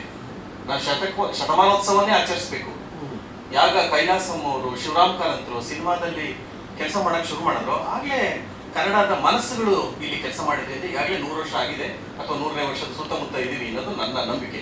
ಆದ್ರೆ ಭಾಷೆ ಬಂದಿದ್ರಿಂದ, ಅದು ಮೂಕಿ ಚಿತ್ರಗಳಾಗಿತ್ತು, ಭಾಷೆ ಬಂದಿದ್ರಿಂದ ಅಧಿಕೃತವಾಗಿ ಕನ್ನಡ ಸಿನಿಮಾಗಳಿಗೆ 90ನೇ ವರ್ಷ, 90 ವರ್ಷದಲ್ಲಿ ಇದೀವಿ ಅಂತ ನಾವು ಅಧಿಕೃತವಾಗಿ ಹೇಳ್ಬಹುದು. ಈ 90 ವರ್ಷಗಳಲ್ಲಿ ಎಷ್ಟು ಸಿನಿಮಾಗಳಾಗಿರ್ಬಹುದು ಅಂತ ಸುಮ್ಮನೆ ಒಂದು ಅಂದಾಜು ಹಾಕಿದ್ರೆ, ನಾನೊಂದು 4,500 ಸಾವಿರ ಆಗಿರ್ಬೋದು ಅಂತಂದ್ರೆ, ನಿನ್ನೆ ಸುಬ್ರಹ್ಮಣ್ಯ ಅವರು ಹೇಳ್ತಾ ಇದ್ರು, ಇಲ್ಲ ನಿಮ್ಮ ಗ್ರಹಿಕೆ ತಪ್ಪು, ಸುಮಾರು 5,500 ಚಲನಚಿತ್ರಗಳು ಇಲ್ಲಿವರೆಗೂ ಆಗಿದ್ದಾವೆ. 5,500 ಅನ್ನೋವಂಥದ್ದು ಸಣ್ಣ ಸಂಖ್ಯೆನ. ಇವತ್ತು ಕನ್ನಡದ ಮಟ್ಟಿಗೆ ಪುಸ್ತಕಗಳು ಪ್ರತಿ ವರ್ಷ, ನನಗಿಂತ ಚೆನ್ನಾಗಿ ಜೋಗಿ ಗೊತ್ತಿರುತ್ತೆ, 7ರಿಂದ 10,000 ಕನ್ನಡ ಪುಸ್ತಕಗಳು ಪ್ರಕಟವಾಗ್ತವೆ ಒಂದು ವರ್ಷದಲ್ಲಿ. ನಮ್ಮಲ್ಲಿ 90 ವರ್ಷದಲ್ಲಿ ಸುಮಾರು 5,500 ಚಲನಚಿತ್ರಗಳು ಆಗಿದ್ದಾವೆ ಅನ್ನೋದು ಬಹಳ ದೊಡ್ಡ ಸಂಖ್ಯೆ. ಇಂಡಸ್ಟ್ರಿ ಅಂತ ಅನ್ನಿಸ್ಕೊಂಡಿದೆ ಚಲನಚಿತ್ರೋದ್ಯಮ. ಕಲೆ ಹೌದಾದ್ರೂ ಕೂಡ, ಹಾಗಾಗಿ ಬರಗೂ ತುಂಬಾ ಚೆನ್ನಾಗಿ ಹೇಳ್ತಾರೆ ಇದನ್ನ, ಕಲೆ ಮತ್ತೆ ಉದ್ಯಮ ಎರಡೂ ಸೇರಿರ್ತದೆ, ಕಲೋದ್ಯಮ ಇದು ಅನ್ನೋ ಪದವನ್ನ ಬಳಸ್ತಾರೆ. ಹಾಗಾಗಿ ಈ ಉದ್ಯಮ ಉದ್ದಕ್ಕೂ ನಿರಂತರವಾಗಿ ನಡೀತಾ ಬಂದಿದೆ. ಆಗ ಪತ್ರಕರ್ತ ಪರಿಷತ್ತು ಕೆಲಸ ಮಾಡಿದ್ದು ತೀರಾ ಹತ್ತಿರದಿಂದ ಗಮನಿಸಿದ ಮಣಿರತ್ನವನ್ನ ಕರೆಸಿದ್ರು, ಅಡೂರು ಗೋಪಾಲಕೃಷ್ಣನ್ ಬಂದಿದ್ರು ಅಂತ ಕಾಣುತ್ತೆ, ಶಾಜಿ ಕರುಣ್ ಬಂದಿದ್ರು. ಹಾಗಾಗಿ ನಮ್ಮ ಸಹೋದರ ಭಾಷೆಗಳಿಂದ ಅಲ್ಲಿಯ ದೊಡ್ಡ ದೊಡ್ಡ ನಿರ್ದೇಶಕರನ್ನ ಕರೆದು ಒಂದು ದೊಡ್ಡ ಚರ್ಚೆ ಆಗಿತ್ತು. ನಿನ್ನೆ ಕೂಡ ಸಂಗೀತದ ಚಲನಚಿತ್ರ ಗೀತೆಗಳ ಬಗ್ಗೆ ಒಂದು ಕಾರ್ಯಕ್ರಮ ಇತ್ತು, ಆ ಕಾರ್ಯಕ್ರಮದಲ್ಲಿ ಭಾಗಿಯಾಗಿದ್ದೆ. ಆ ಕಾರ್ಯಕ್ರಮಕ್ಕೆ 35 ವರ್ಷಗಳ ಹಿಂದೆ ಆರ್ ಎನ್ ಜಯಗೋಪಾಲ್ ಅವರು ಬೇರೆ ಬೇರೆ ಎಲ್ಲ ಸಂಗೀತ ನಿರ್ದೇಶಕರು ಸೇರಿ ಒಂದು ಸಂಕಿರಣವನ್ನು ಮಾಡಿದರು, 1 ದಿನದ ಅಥವಾ 2 ದಿನದ, ನಿಮಗೆ ನೆನಪಿದ್ರೆ. ಅದರ ಅಷ್ಟೂ ಪ್ರತಿಗಳನ್ನ ಎಲ್ಲ ಪತ್ರಕರ್ತರಿಗೆ ಹಂಚಿದ್ರು. ಏನ್ ಮಾತಾಡ್ಬೇಕು ಅಂತಂದ್ರೆ ಮುಂಚೆನೆ ಬರೆದು ಹಂಚಿದ್ರು. ಅಷ್ಟೂ ಪ್ರತಿಗಳು ನನ್ನ ಹತ್ರ ಇತ್ತು, ಅದನ್ನ ನಾನು ಓದ್ಕೊಂಡು ಹೋಗಿ ನಿನ್ನೆ ಸಮಾರಂಭದಲ್ಲಿ ಮಾತಾಡಿದೆ. ಹಾಗಾಗಿ ಪರಿಷತ್ತು, ಪತ್ರಕರ್ತ ಪರಿಷತ್ತು ತುಂಬಾ ಒಳ್ಳೆ ಕೆಲಸಗಳನ್ನ ನಮಗೆಲ್ಲ ಮಾಡಿದ್ರು. ಆಗ ನಾನು ಸದಸ್ಯತ್ವ ಕೇಳಿದ್ದೆ. ಪಿ ರಾಮನ್ ಇದ್ರು, ರಾಮಕೃಷ್ಣನ್ ಇದ್ರು, ನಮ್ಮ ವಿಜಯ ಇದ್ರು, ಸುಬ್ರಾಯ್ ಇದ್ರು, ಹಾಗೆ ನೋಡಿದ್ರು ತುಂಬಾ ಜನ, ನೀವಿದ್ರಿ, ಜೋಗಿನೂ ಇದ್ರು. ಆ ಟೈಮಲ್ಲಿ ಸದಸ್ಯತ್ವ ಕೊಡಿ ಅಂತ ಕೇಳಿದಾಗ ತುಂಬಾ ಚಿಕ್ಕವರು ನೀವು, ಇನ್ನೊಂದು ಸ್ವಲ್ಪ ದಿನ ಆಗಲಿ ಆಮೇಲೆ ಕೊಡ್ತೀವಿ ಸದಸ್ಯತ್ವ ಅಂದ್ರು. ಅಲ್ಲೂ ಸದಸ್ಯತ್ವ ಸಿಗಲಿಲ್ಲ. ಈ ಪತ್ರಕರ್ತರ ಸದಸ್ಯತ್ವ ಕೂಡ ನಾನು ಕಳ್ಕೊಂಡಿದ್ದೀನಿ ಈಗ. ಹಾಗಾಗಿ ನಾನು ಪತ್ರಕರ್ತರ ಅಲ್ಲ ಈಗ, ಮಾಜಿ ಅನ್ನೋ ಇದು ಕೂಡ ಅಂಚಿನಲ್ಲಿದೆ. ಹಾಗಾಗಿ ಆ ಪತ್ರಕರ್ತ ಪರಿಷತ್ತಿಗೆ ಒಂದು ದೊಡ್ಡ ಶಕ್ತಿ ಇತ್ತು ಆಗಿನ ಕಾಲದಲ್ಲಿ. ಅದರ ಮಾತನ್ನ ಉದ್ಯಮ ಎಷ್ಟು ಮಟ್ಟಿಗೆ ಕೇಳ್ತಾ ಇತ್ತೋ ಬಿಡ್ತಾ ಇತ್ತೋ ಗೊತ್ತಿಲ್ಲ ನನಗೆ, ಬಟ್ ಹೇಳುವಂತಹ ಒಂದು ಶಕ್ತಿಯನ್ನ ಪತ್ರಕರ್ತರ ಪರಿಷತ್ತು ಗಳಿಸಿತ್ತು ಮತ್ತೆ ಉಳಿಸ್ಕೊಂಡಿತ್ತು ಅಂತ ನಾನು ಭಾವಿಸ್ತೀನಿ. ರುಕೋಜಿ ಅವರು ಇಲ್ಲೇ ಇದ್ದಾರೆ, ಅವ್ರು ಮಾಡಿದಂಥ ಕಾಜಾಣ. ಆಗ ಸುಮಾರು ಒಂದು 30 ರಿಂದ 35 ಜನ ಪತ್ರಕರ್ತರು ನಾವಿದ್ವಿ. ಹೆಚ್ಚಿನ ಯಾವುದೇ ಒಂದು ಪತ್ರಿಕಾ ಗೋಷ್ಠಿ ಅಂತಂದ್ರೆ 30 ರಿಂದ 35 ಜನ ಹೋಗ್ತಾ ಇದ್ವಿ. ತುಂಬಾ ಇಷ್ಟು ಅದ್ದೂರಿಯಾದ ಸಭಾಂಗಣವಾಗಿರ್ಲಿಲ್ಲ. ರವಿಚಂದ್ರನ್ ಶಾಂತಿ ಕ್ರಾಂತಿಯ ಪತ್ರಿಕಾಗೋಷ್ಠಿ ಮಾಡಿದಾಗ ಮಾತ್ರ ನಾವು ಸ್ಟಾರ್ ಹೋಟೆಲ್ ಅನ್ನ ನೋಡಿದ್ದು. ಅಲ್ಲಿವರೆಗೂ ಒಂದು ಮರದ ಕೆಳಗೋ ಅಥವಾ ದೇವಸ್ಥಾನದ ಪ್ರಾಂಗಣದಲ್ಲೋ ಅಥವಾ ಯಾವುದೊಂದು ಮನೆಯಲ್ಲೋ ಅಥವಾ ಸ್ಟುಡಿಯೋದಲ್ಲೋ, ಅಭಯನಾಡು ಸ್ಟುಡಿಯೋ ಇರ್ಬೋದು, ಚಾಮುಂಡೇಶ್ವರಿ ಸ್ಟುಡಿಯೋದಲ್ಲಿ, ಅದರ ಅಂಗಳದಲ್ಲಿ ಒಂದು 25-30 ಚೇರ್ಗಳನ್ನ ಹಾಕಿ ಅಲ್ಲಿ ಪತ್ರಿಕಾಗೋಷ್ಠಿ ಆಗ್ತಾ ಇತ್ತು. ಆಗ ಎಲ್ಲರೂ ಚರ್ಚೆಯನ್ನ ಮಾಡ್ತಾ ಇದ್ದು ನನ್ನ ನೆನಪಿದೆ. ಸಿನಿಮಾಗಳ ಬಗ್ಗೆ, ಉದ್ಯಮದ ಬಗ್ಗೆ ಎಲ್ಲ ಪತ್ರಕರ್ತ ಮಿತ್ರರು ಕೂತ್ಕೊಂಡು ಚರ್ಚೆ ಮಾಡ್ತಿದ್ರು. ಬಿ ಎನ್ ಸುಬ್ರಾಯರ್ ಆಗ್ಬೋದು, ಸೀತಾರಾಮನ್ ಆಗ್ಬೋದು. ಅವರೆಲ್ಲ ಹೇಳೋ ಮಾತುಗಳನ್ನ ಕೇಳಿದಾಗ ನಾವುಗಳು ಚರ್ಚೆ ಮಾಡೋ ಹಂತಕ್ಕಿರಲಿಲ್ಲ. ಅವ್ರ ಮಾತುಗಳನ್ನ ಕೇಳಿಸ್ಕೊಳ್ಳದೆ ಒಂದು ತುಂಬಾ ಸಂತೋಷ ಅನಿಸುತ್ತೆ. ಅದೇ ಸಂದರ್ಭದಲ್ಲಿ ಕನ್ನಡ ಚಲನಚಿತ್ರ ಇತಿಹಾಸದ ಬೃಹತ್ ಗ್ರಂಥ ಬಂದದ್ದು ಕೂಡ ನೆನಪಿದೆ. ಇದು ಯಾವ ಶಕ್ತಿಯಿಂದ ಬಂತು, ಇಡೀ ಪತ್ರಕರ್ತರ ಮಿತ್ರರೆಲ್ಲ ಮಾಡಿ ಪ್ರಾಯಶಃ ಕನ್ನಡ ಚಿತ್ರರಂಗದ ಮಟ್ಟಿಗೆ ಒಂದು ಅಭೂತಪೂರ್ವವಾದಂತಹ ಕೃತಿ. ಅದೊಂದು ಕೃತಿ ನಾನು ರುಕೋಜಿ ಅವರು ಇದ್ದಾರೆ ಅಂತ ಹೇಳೋದಲ್ಲ, ರಾಜ್ಕುಮಾರ್ ಕುರಿತು ಅವರು ಬಂದಂತಹ ಇದು. ಈ ಎಲ್ಲ ಸಾಧನೆಗಳು ಆಗಿದ್ದು ಪತ್ರಕರ್ತ ಮಿತ್ರರಿಂದ ಅನ್ನೋದು ನನಗೆ ಯಾವಾಗಲೂ ಹೆಮ್ಮೆ ಆಗುತ್ತೆ. ಬೇರೆ ಭಾಷೆಗಳನ್ನ ನೋಡಿದ್ದೀನಿ. ಆ ಭಾಷೆಯನ್ನ ನೋಡಿದಾಗ ಇವತ್ತು ಕನ್ನಡ ಸಿನಿಮಾದ ಬಗ್ಗೆ ನಾವು ಮಾತಾಡಿದಾಗ ಕನ್ನಡದ ಸ್ಥಿತಿ ಮತ್ತೆ ಗತಿ. ಸ್ಥಿತಿ ಅಂತಂದ್ರೆ ಇವಾಗಿರೋ ಸ್ಥಿತಿ, ಗತಿ ಅಂತಂದ್ರೆ ಪೇಸ್ ಅನ್ನೋ ಅರ್ಥದಲ್ಲಿ ನಾವು ಬಳಸ್ತೀವಿ. ಆ ವೇಗ ಹೇಗಿದೆ, ವೇಗ ಅವತ್ತು ಹೇಗಿತ್ತು ಇವತ್ತು ಹಾಗೆ ಇದೆ, ವೇಗದಲ್ಲಿ ಅನಿಸಲ್ಲ. ಆದ್ರೆ ನಾವು ಯಾವಾಗಲೂ ಕನ್ನಡ ಸಿನಿಮಾ ಚೆನ್ನಾಗಿಲ್ಲ, ಕನ್ನಡ ಸಿನಿಮಾ ಪ್ರೇಕ್ಷಕರು ಬರಲ್ಲ ಅಂತ ಅನ್ಕೋತೀವಿ. ನಾನು ಜೋಗಿಯವರು ಈ ಮಾಲ್ನ ಪ್ರವೇಶ ಮಾಡಿದಾಗ ನಾವು ಪಾರ್ಕಿಂಗ್ ಸಿಗಲಿಲ್ಲ. ಯಾಕೆ ಅಂತ ಕೇಳಿದ್ದಕ್ಕೆ, ಇಲ್ಲ ಯುವ ಸಿನಿಮಾ ಬಿಡುಗಡೆ ಆಗಿದೆ, ಜನ ಹೆಚ್ಚಿಗೆ ಇದ್ದಾರೆ, ಪಾರ್ಕಿಂಗ್ ಇಲ್ಲ ಇಲ್ಲಿ ಅಂತಂದ್ರು. ಸ್ಥಿತಿ ಚೆನ್ನಾಗಿಲ್ವೋ ಅಂದ್ರೆ ನಾವು ಪ್ರತಿ ವಾರ ಇದನ್ನ ನಿರೀಕ್ಷೆ ಮಾಡಕ್ಕಾಗದೇ ಇರಬಹುದು. ಪ್ರಾಯಶಃ ಯಾವುದೋ ಒಂದು KGF ಅಂತ ಸಿನಿಮಾ ಬಂದಾಗ, ಕಾಂತಾರ ಅಂತ ಸಿನಿಮಾ ಬಂದಾಗ ಆಗಾಗ ಕನ್ನಡ ಸಿನಿಮಾ ಪುಟ್ಟಿದೆ ಇಡುತ್ತೆ. ಸುಮಾರು 250 ಚಿಲ್ಲರೆ ಚಿತ್ರಗಳಾಗುವಂತ ಸನ್ನಿವೇಶಕ್ಕೆ ನಾವು ಬಂದಿದ್ದೀವಿ. ಆಗ ನಾವಿದ್ದಾಗ ಒಂದು 80 ಸಿನಿಮಾ ಆಗ್ತಾ ಇತ್ತು, 60, 70, 80 ಸಿನಿಮಾಗಳಾಗ್ತಾ ಇತ್ತು. 200 ದಾಟಿ ಬಹಳ ಮುಂದೆ ಬಂದಿದ್ದೀವಿ. ಸ್ಥಿತಿ ಚೆನ್ನಾಗಿದೆ ಚೆನ್ನಾಗಿಲ್ಲ ಅನ್ನೋದಕ್ಕಿಂತ ಕನ್ನಡದಷ್ಟೇ ನಾವು ವಿಶ್ಲೇಷಣೆ ಮಾಡಬೇಕಾಗಿಲ್ಲ. ಈ 1-2 ವರ್ಷಗಳಲ್ಲಿ ನಾನು ಬೇರೆ ಬೇರೆ ಕಾರಣಗಳಿಗೋಸ್ಕರ ಮಲಯಾಳಂ ಚಿತ್ರೋದ್ಯಮಕ್ಕೆ ಹೋಗಿದ್ದೆ. ಆ ವರ್ಷದ ಸುಮಾರು 80 ಮಲಯಾಳಂ ಚಿತ್ರಗಳನ್ನ ನೋಡಿದೆ. ಸುಮಾರು 20 ದಿನಗಳ ಕಾಲ ಕೇರಳ ರಾಜ್ಯದಲ್ಲಿದ್ದು ಅಲ್ಲಿಯ ಮಲಯಾಳಂ ಉದ್ಯಮಿಗಳು, ಚಿತ್ರ ನಿರ್ದೇಶಕರು, ನಿರ್ಮಾಪಕರು ಮಾತಾಡೋದನ್ನ ನಾನು ಕೇಳಿಸ್ಕೊಂಡಿದ್ದೀನಿ. ಅವರು ನಾವೀಗ ಇಲ್ಲಿ ಕುಳಿತು ಮಲಯಾಳಂ ಉದ್ಯಮ ತುಂಬಾ ಚೆನ್ನಾಗಿದೆ, OTTಯಲ್ಲಿ ಚಿತ್ರಗಳು ಹೆಚ್ಚು ಪ್ರಚಾರಕ್ಕೆ ಬರುತ್ತೆ, ಹೆಚ್ಚು ಜನ ಮಲಯಾಳಂ ಸಿನಿಮಾ ನೋಡ್ತಾ ಇದ್ದೀವಿ ಅಂತ ಅಂತೀವಲ್ಲ. ಆದ್ರೆ ಅವ್ರು ಹೇಳ್ತಾ ಇದ್ರು, ನಿಮ್ಮ ಕನ್ನಡ ಚಿತ್ರೋದ್ಯಮ ಚೆನ್ನಾಗಿದೆ, ನಮಗ್ ಚೆನ್ನಾಗಿಲ್ಲ ಅಂತ. ಹೇಗೆ ಅಂತಾಳೆ, ನಿಮ್ಮಲ್ಲಿ ಬಂದಿರುವಂತ ಸಿನಿಮಾ ಸಾಮಾನ್ಯ ಸಿನಿಮಾ KGF ಅಂತ ಸಿನಿಮಾ, ನಮ್ಮಲ್ಲಿ ನೋಡಿ ಅದರದ್ದೊಂದು ಸಿನಿಮಾ ಇಲ್ಲ, ನಮ್ಮಲ್ಲಿ ಚೆನ್ನಾಗಿಲ್ಲ, ನಮ್ಮಲ್ಲಿ ಇವತ್ತಿಗೂ OTTಗೆ ಜನ ಸಿನಿಮಾ ತಗೊಳ್ಳಲ್ಲ. ನಮ್ಮಲ್ಲಿ ಇನ್ನೂ ಒಂದು ನಿರ್ಮಾಪಕರು ಸಿಗೋದು ಕಷ್ಟ ನೋಡುವಂಥ ಒಂದು ಸನ್ನಿವೇಶ ಬಂತು. ಅಲ್ಲೂ ಒಂದು 8-10 ದಿವಸ ಇದ್ದು ಹೋದಾಗ ಅಲ್ಲಿಯ ನಿರ್ದೇಶಕರು, ನಿರ್ಮಾಪಕರು, ಕಲಾವಿದರು ಮರಾಠಿ ಚಿತ್ರರಂಗದಲ್ಲೂ ಹೀಗೆ ಮಾತಾಡ್ತಾರೆ, ನಮ್ಮ ಚಿತ್ರರಂಗ ಚೆನ್ನಾಗಿಲ್ಲ ಅಂದಾಗ, ಇಲ್ಲ ನಮ್ಮದು ಬಹಳ ಕಷ್ಟದಲ್ಲಿದ್ದೀವಿ ಅಂತಂದಾಗ, ಇಲ್ಲ ನಿಮಗೆ ಗೊತ್ತಿಲ್ಲ ನಾವು ಯಾವುದರ ಕೆಳಗೆ ಇದ್ದೀವಿ, ನಮ್ಮ ತಲೆಯ ಮೇಲೆ ಬಾಲಿವುಡ್ ಇದೆ, ಹಿಂದಿ ಚಿತ್ರರಂಗ ಇಡೀ ಮರಾಠಿ ಚಿತ್ರರಂಗ ನುಂಗಿ ನೀರು ಕೊಡ್ತಿದೆ, ನಮ್ಗೆ ಅಸ್ತಿತ್ವ ಇಲ್ಲ, ರಂಗಭೂಮಿ ಮಾತ್ರ ನಮ್ಮಲ್ಲಿ ಅಸ್ತಿತ್ವ ಇರುವಂಥದ್ದು ಅಂದಾಗ, ಇಲ್ಲ ನಾನು ಹೇಳಿದೆ ಬೆಂಗಳೂರು ಅಂತ ವಿಶಿಷ್ಟವಾದ ಸ್ಥಿತಿ ನಿಮ್ಮಲ್ಲಿಲ್ಲ, ನೀವು ಬರೀ ಬಾಲಿವುಡ್ಗೆ ಪೈಪೋಟಿ ಕೊಡ್ತಾ ಇದ್ದೀರಿ, ನಾವು ಬಾಲಿವುಡ್ ಜೊತೆಗೆ ಸೇರಿ ಇನ್ನೂ 4 ಭಾಷೆಗೆ ಪೈಪೋಟಿ ಕೊಡಬೇಕಾಗಿದೆ, ತಮಿಳ್ ಇದೆ, ತೆಲುಗು ಇದೆ, ಮಲಯಾಳಂ ಇದೆ ಅಂತಂದ್ರೆ, ಆದರೂ ಪರವಾಗಿಲ್ಲ ನಿಮ್ಮಲ್ಲಿ ಪ್ರಾದೇಶಿಕತೆ ಇದೆ, ನಮ್ಮಲ್ಲಿ ಪ್ರಾದೇಶಿಕತೆ ಇಲ್ಲ, ನಮ್ಮ ಕಷ್ಟ ನಿಮಗೆ ಗೊತ್ತಾಗಲ್ಲ ಅಂತ ಮರಾಠಿ ಚಿತ್ರರಂಗದವ್ರು ಹೇಳ್ತಾ ಇದ್ದಾರೆ. ಅದಾದ ಕೆಲವು 2 ತಿಂಗಳ ಹಿಂದೆ ನಾನು ಮತ್ತೆ ಪಶ್ಚಿಮ ಬಂಗಾಳಕ್ಕೆ ಹೋಗ್ಬೇಕಾಗಿ ಬಂತು. ಅಲ್ಲೂ ಕೂಡ ಒಂದು 10-12 ದಿನ ಇದ್ದು ಅಲ್ಲಿ ಕೆಲವು ಚಿತ್ರಗಳು ಮಾಡಿ ಅಲ್ಲಿಯ ಚಿತ್ರೋದ್ಯಮಿಗಳು ಚರ್ಚೆ ಮಾಡೋ ಸನ್ನಿವೇಶ ಬಂತು. ಅವ್ರು ಮತ್ತೆ ಅದೇ ಪ್ರಶ್ನೆ ಹೇಳ್ತಾ ಇದ್ರು, ನಿಮ್ಮ ಚಿತ್ರರಂಗ ಚೆನ್ನಾಗಿದೆ, ನಮ್ಮ ಚಿತ್ರರಂಗ ಚೆನ್ನಾಗಿದೆ. ನನಗೆ ಇದೇನು ಎಲ್ಲರೂ ಹೀಗೆ ಹೇಳ್ತಾ ಇದ್ದಾರೆ, the other side of the valley is always green ಅಂತಂದಾಗ ದೂರದ ಬೆಟ್ಟ ನುಣ್ಣಿಗೆ. ಹಂಗಾಗಿ ನಾನೇನು ನಮ್ಮ ಕಷ್ಟ ಹೇಳ್ಕೊಳಕ್ ಹೋಗಿಲ್ಲ. ಹೌದಾನೆ, ನಮ್ಮಲ್ಲಿ ಸಾಹಿತ್ಯ ಬಹಳ ದೊಡ್ಡದಾಗಿದೆ, ನಮ್ಮ ರಂಗಭೂಮಿ ಬಹಳ ದೊಡ್ಡದಾಗಿ ಬೆಳೆದಿದೆ, ನಮ್ಮ ಚಿತ್ರರಂಗ ಚೆನ್ನಾಗಿದೆ, ಕಷ್ಟಗಳು ಇದ್ದೇ ಇರುತ್ತೆ. ಇದಲ್ಲದೆ ಈಜಿಪ್ಟ್ಗೆ ಹೋದಾಗ ಅಲ್ಲಿಯ ಚಿತ್ರರಂಗವನ್ನು ಹತ್ತಿರದಲ್ಲಿ ನೋಡಿದೆ, ಮತ್ತು ಬೇರೆ ಬೇರೆ ದೇಶಗಳ ಚಿತ್ರೋತ್ಸವಗಳು ನೋಡಿದಾಗ ಪ್ರತಿಯೊಂದು ಚಿತ್ರೋದ್ಯಮದಲ್ಲೂ ಅದರದೇ ಆದ ಸಮಸ್ಯೆಗಳು, ಅದರದೇ ಆದ ಸಂಕಷ್ಟಗಳು ಎಲ್ರಿಗೂ ಇದೆ. ನಾವು ಸಕ್ಸಸ್ ರೇಟ್ ಅಂತ ನೋಡಿದಾಗ ಯಾವಾಗಲೂ ಕೇಳ್ತಾ ಬಂದಿರುವಂಥ ಮಾತು, ಸುಮಾರು 35 ವರ್ಷದಿಂದ success rate is 5% cinema industry, ಇನ್ನು 95% ಫೇಲ್ಯೂರ್ಸ್ ಅಂತ ಹೇಳೋದನ್ನ ಕೇಳ್ತೀವಿ. ಬರೀ ನಮ್ಮ ಕನ್ನಡ ಚಿತ್ರರಂಗ ಅಷ್ಟೇ ಅಲ್ಲ, ಜಗತ್ತಿನ ಎಲ್ಲಾ ಉದ್ಯಮಗಳಲ್ಲೂ ಸಕ್ಸಸ್ ರೇಟ್ ಇಸ್ 5%. ಆದ್ರೆ ವ್ಯತ್ಯಾಸಗಳು ಬೇರೆ ಬೇರೆ ಇದೆ. ಹಾಗಂತ ನಾವು ಉದ್ಯಮದಲ್ಲಿ ಅತ್ಯುತ್ತಮವಾಗಿ ಸಾಧಿಸ್ತಾ ಇದೀವಿ ಅಂತಲ್ಲ. ನೀವು ಹೋಟೆಲ್ ಬಿಸಿನೆಸ್ ತಗೊಳ್ಳಿ ಅಥವಾ ಬೇರೆ ವ್ಯಾಪಾರ ತಗೊಳ್ಳಿ, ನಮ್ಗೆ ಕಾಣಿಸೋಲ್ಲ, ಸಕ್ಸಸ್ ರೇಟ್ ಅಷ್ಟೇ ಇರುತ್ತೆ. ಹಾಗಾಗಿ ಸಿನಿಮಾ ಉದ್ಯಮದಲ್ಲೂ ಕೂಡ ಸೋಲು ಗೆಲುವುಗಳಿದೆ. ಸಕ್ಸಸ್ ರೇಟ್ 5% ಅಂತಂದ್ರೆ ಸುಮಾರು ಒಂದು ಕಳೆದ ವರ್ಷದ ಸುಬ್ರಹ್ಮಣ್ಯ ಅವರು ಹೇಳೋ ಪ್ರಕಾರ 256-257 ಕನ್ನಡ ಚಿತ್ರಗಳು ಸೆನ್ಸಾರ್ ಆಗಿದ್ದಾವೆ 2023ರಲ್ಲಿ. ಆದ್ರೆ ಹಿಂದಿನ ವರ್ಷ 300 ದಾಟಿತ್ತು. 350 ಅಂದ್ರೆ 100 ಚಿತ್ರಗಳು 2022ಕ್ಕೂ 23ಕ್ಕೂ ಕಡಿಮೆ ಆಗಿದೆ. ಆದ್ರೆ ಹಿಂದಿನ 2 ವರ್ಷ ಕೋವಿಡ್ ಇಂದ ಸ್ವಲ್ಪ ಪ್ರಾಯಶಃ ಕಡಿಮೆ ಆಗಿರ್ಬೋದು. ಅದು ಒಟ್ಟು 250ರ ಗಡಿಯನ್ನಂತೂ ನಾವು ದಾಟಿದ್ದೀವಿ. 250ರ ಗಡಿಯನ್ನ ದಾಟಿದಾಗ ಇದು ನಿರಂತರವಾಗಿ ಸುಮಾರು 7-8 ವರ್ಷಗಳಿಂದ 200ರ ಗಡಿಯನ್ನ ದಾಟಿ ಚಿತ್ರರಂಗ ಪ್ರತಿ ವರ್ಷ ಸಿನಿಮಾ ಮಾಡ್ತಾ ಇದೆ. ಯಾವುದೇ ವ್ಯಾಪಾರ ತಗೊಳ್ಳಿ, ನಷ್ಟ ಆಗೋದಕ್ಕೆ ಯಾರು ವ್ಯಾಪಾರ ಮಾಡ್ತಾರೆ, ಯಾವುದೇ ಬಿಸಿನೆಸ್ ಆಗಲಿ. ಅವಾಗ ಹೇಳ್ತಾರೆ, ಇಲ್ಲ ರೀ, ನಿರ್ಮಾಪಕರೆಲ್ಲ ತಡ್ರು ಬಂದಿರೋರು, ಈ ನಿರ್ದೇಶಕರುಗಳೇ ಸರಿ ಇಲ್ಲ. ಯಾಕೆ ನಿರ್ದೇಶಕರು ಸರಿ ಇಲ್ಲ ಅಂದ್ರೆ, ಈಗ ಅವ್ರಿಗೆ ಕತೆ ಕಟ್ತಾನೆ, ಕತೆ ಹೇಳೋದಕ್ಕಿಂತ ಚೆನ್ನಾಗಿ ನೀವು ಸಿನಿಮಾ ಮಾಡಿ 2 ಕೋಟಿ ಹಣ ಹಾಕಿ 4 ಕೋಟಿ ಬರುತ್ತೆ, 6 ಕೋಟಿ ಬರುತ್ತೆ, ಅಥವಾ 8 ಕೋಟಿ ಬರುತ್ತೆ, ಸ್ಯಾಟಲೈಟ್ ಅಷ್ಟು ಬರುತ್ತೆ, ಇನ್ಯಾವುದೋ ರೈಟ್ಸ್ ಇಂದ ಇಷ್ಟು ಬರುತ್ತೆ, ಡಬ್ಬಿಂಗ್ ರೈಟ್ಸ್ ಇಂದ ಇಷ್ಟು ಬರುತ್ತೆ, ಚಿತ್ರಮಂದಿರದಲ್ಲಿ ಇಷ್ಟು ಹೋಗುತ್ತೆ, ಬೇರೆ ಬೇರೆ ಭಾಷೆಗಳಿಗೆ ಡಬ್ಬ ಆಗುತ್ತೆ ಅಂತ ಹೇಳ್ತಾನೆ. ಅದನ್ನು ನಂಬಿಕೊಂಡು ನಿರ್ಮಾಪಕ ಬರ್ತಾನೆ. ಅವನು ಹಣ ಹಾಕಿದ್ಮೇಲೆ ಅವನಿಗೆ ಗೊತ್ತಾಗುತ್ತೆ ಸತ್ಯಸ್ಥಿತಿ. ಆತ ನಿರ್ದೇಶಕನನ್ನ ಬೈಕೊಂಡು ತಿರುಗ್ತಾ ಇರ್ತಾನೆ. ಇಲ್ಲಿ ಕಲ್ಪ್ರಿಟ್ ಆಗಿರೋನು ಯಾರು? ನಿರ್ದೇಶಕನನ್ನ ಒಂದು ರೀತಿಯಲ್ಲಿ ವಿಲನ್ ಮಾಡಿಟ್ಟಿದ್ದಾರೆ.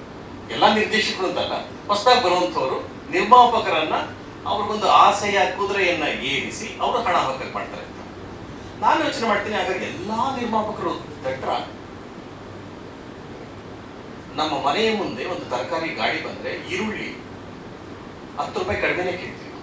ಅದು ಎಂತ ಶ್ರೀಮಂತ ಆಗಿರ್ಲಿ, ಅದು ನನ್ನ ಅಪಾರ್ಟ್ಮೆಂಟ್ ಅಲ್ಲಿ ಇರೋದು, ಇಂಡಿವಿಜುವಲ್ ಮನೆಗಳಿಗೋಸ್ಕರ ಯಾವ ಅಪಾರ್ಟ್ಮೆಂಟ್ ಯಾವ ಮನೆಯಲ್ಲಾದ್ರೂ ಚೌಕಾಸಿ ಮಾಡಿದ್ರೆ ವ್ಯಾಪಾರವೇ ಮಾಡಲ್ಲ.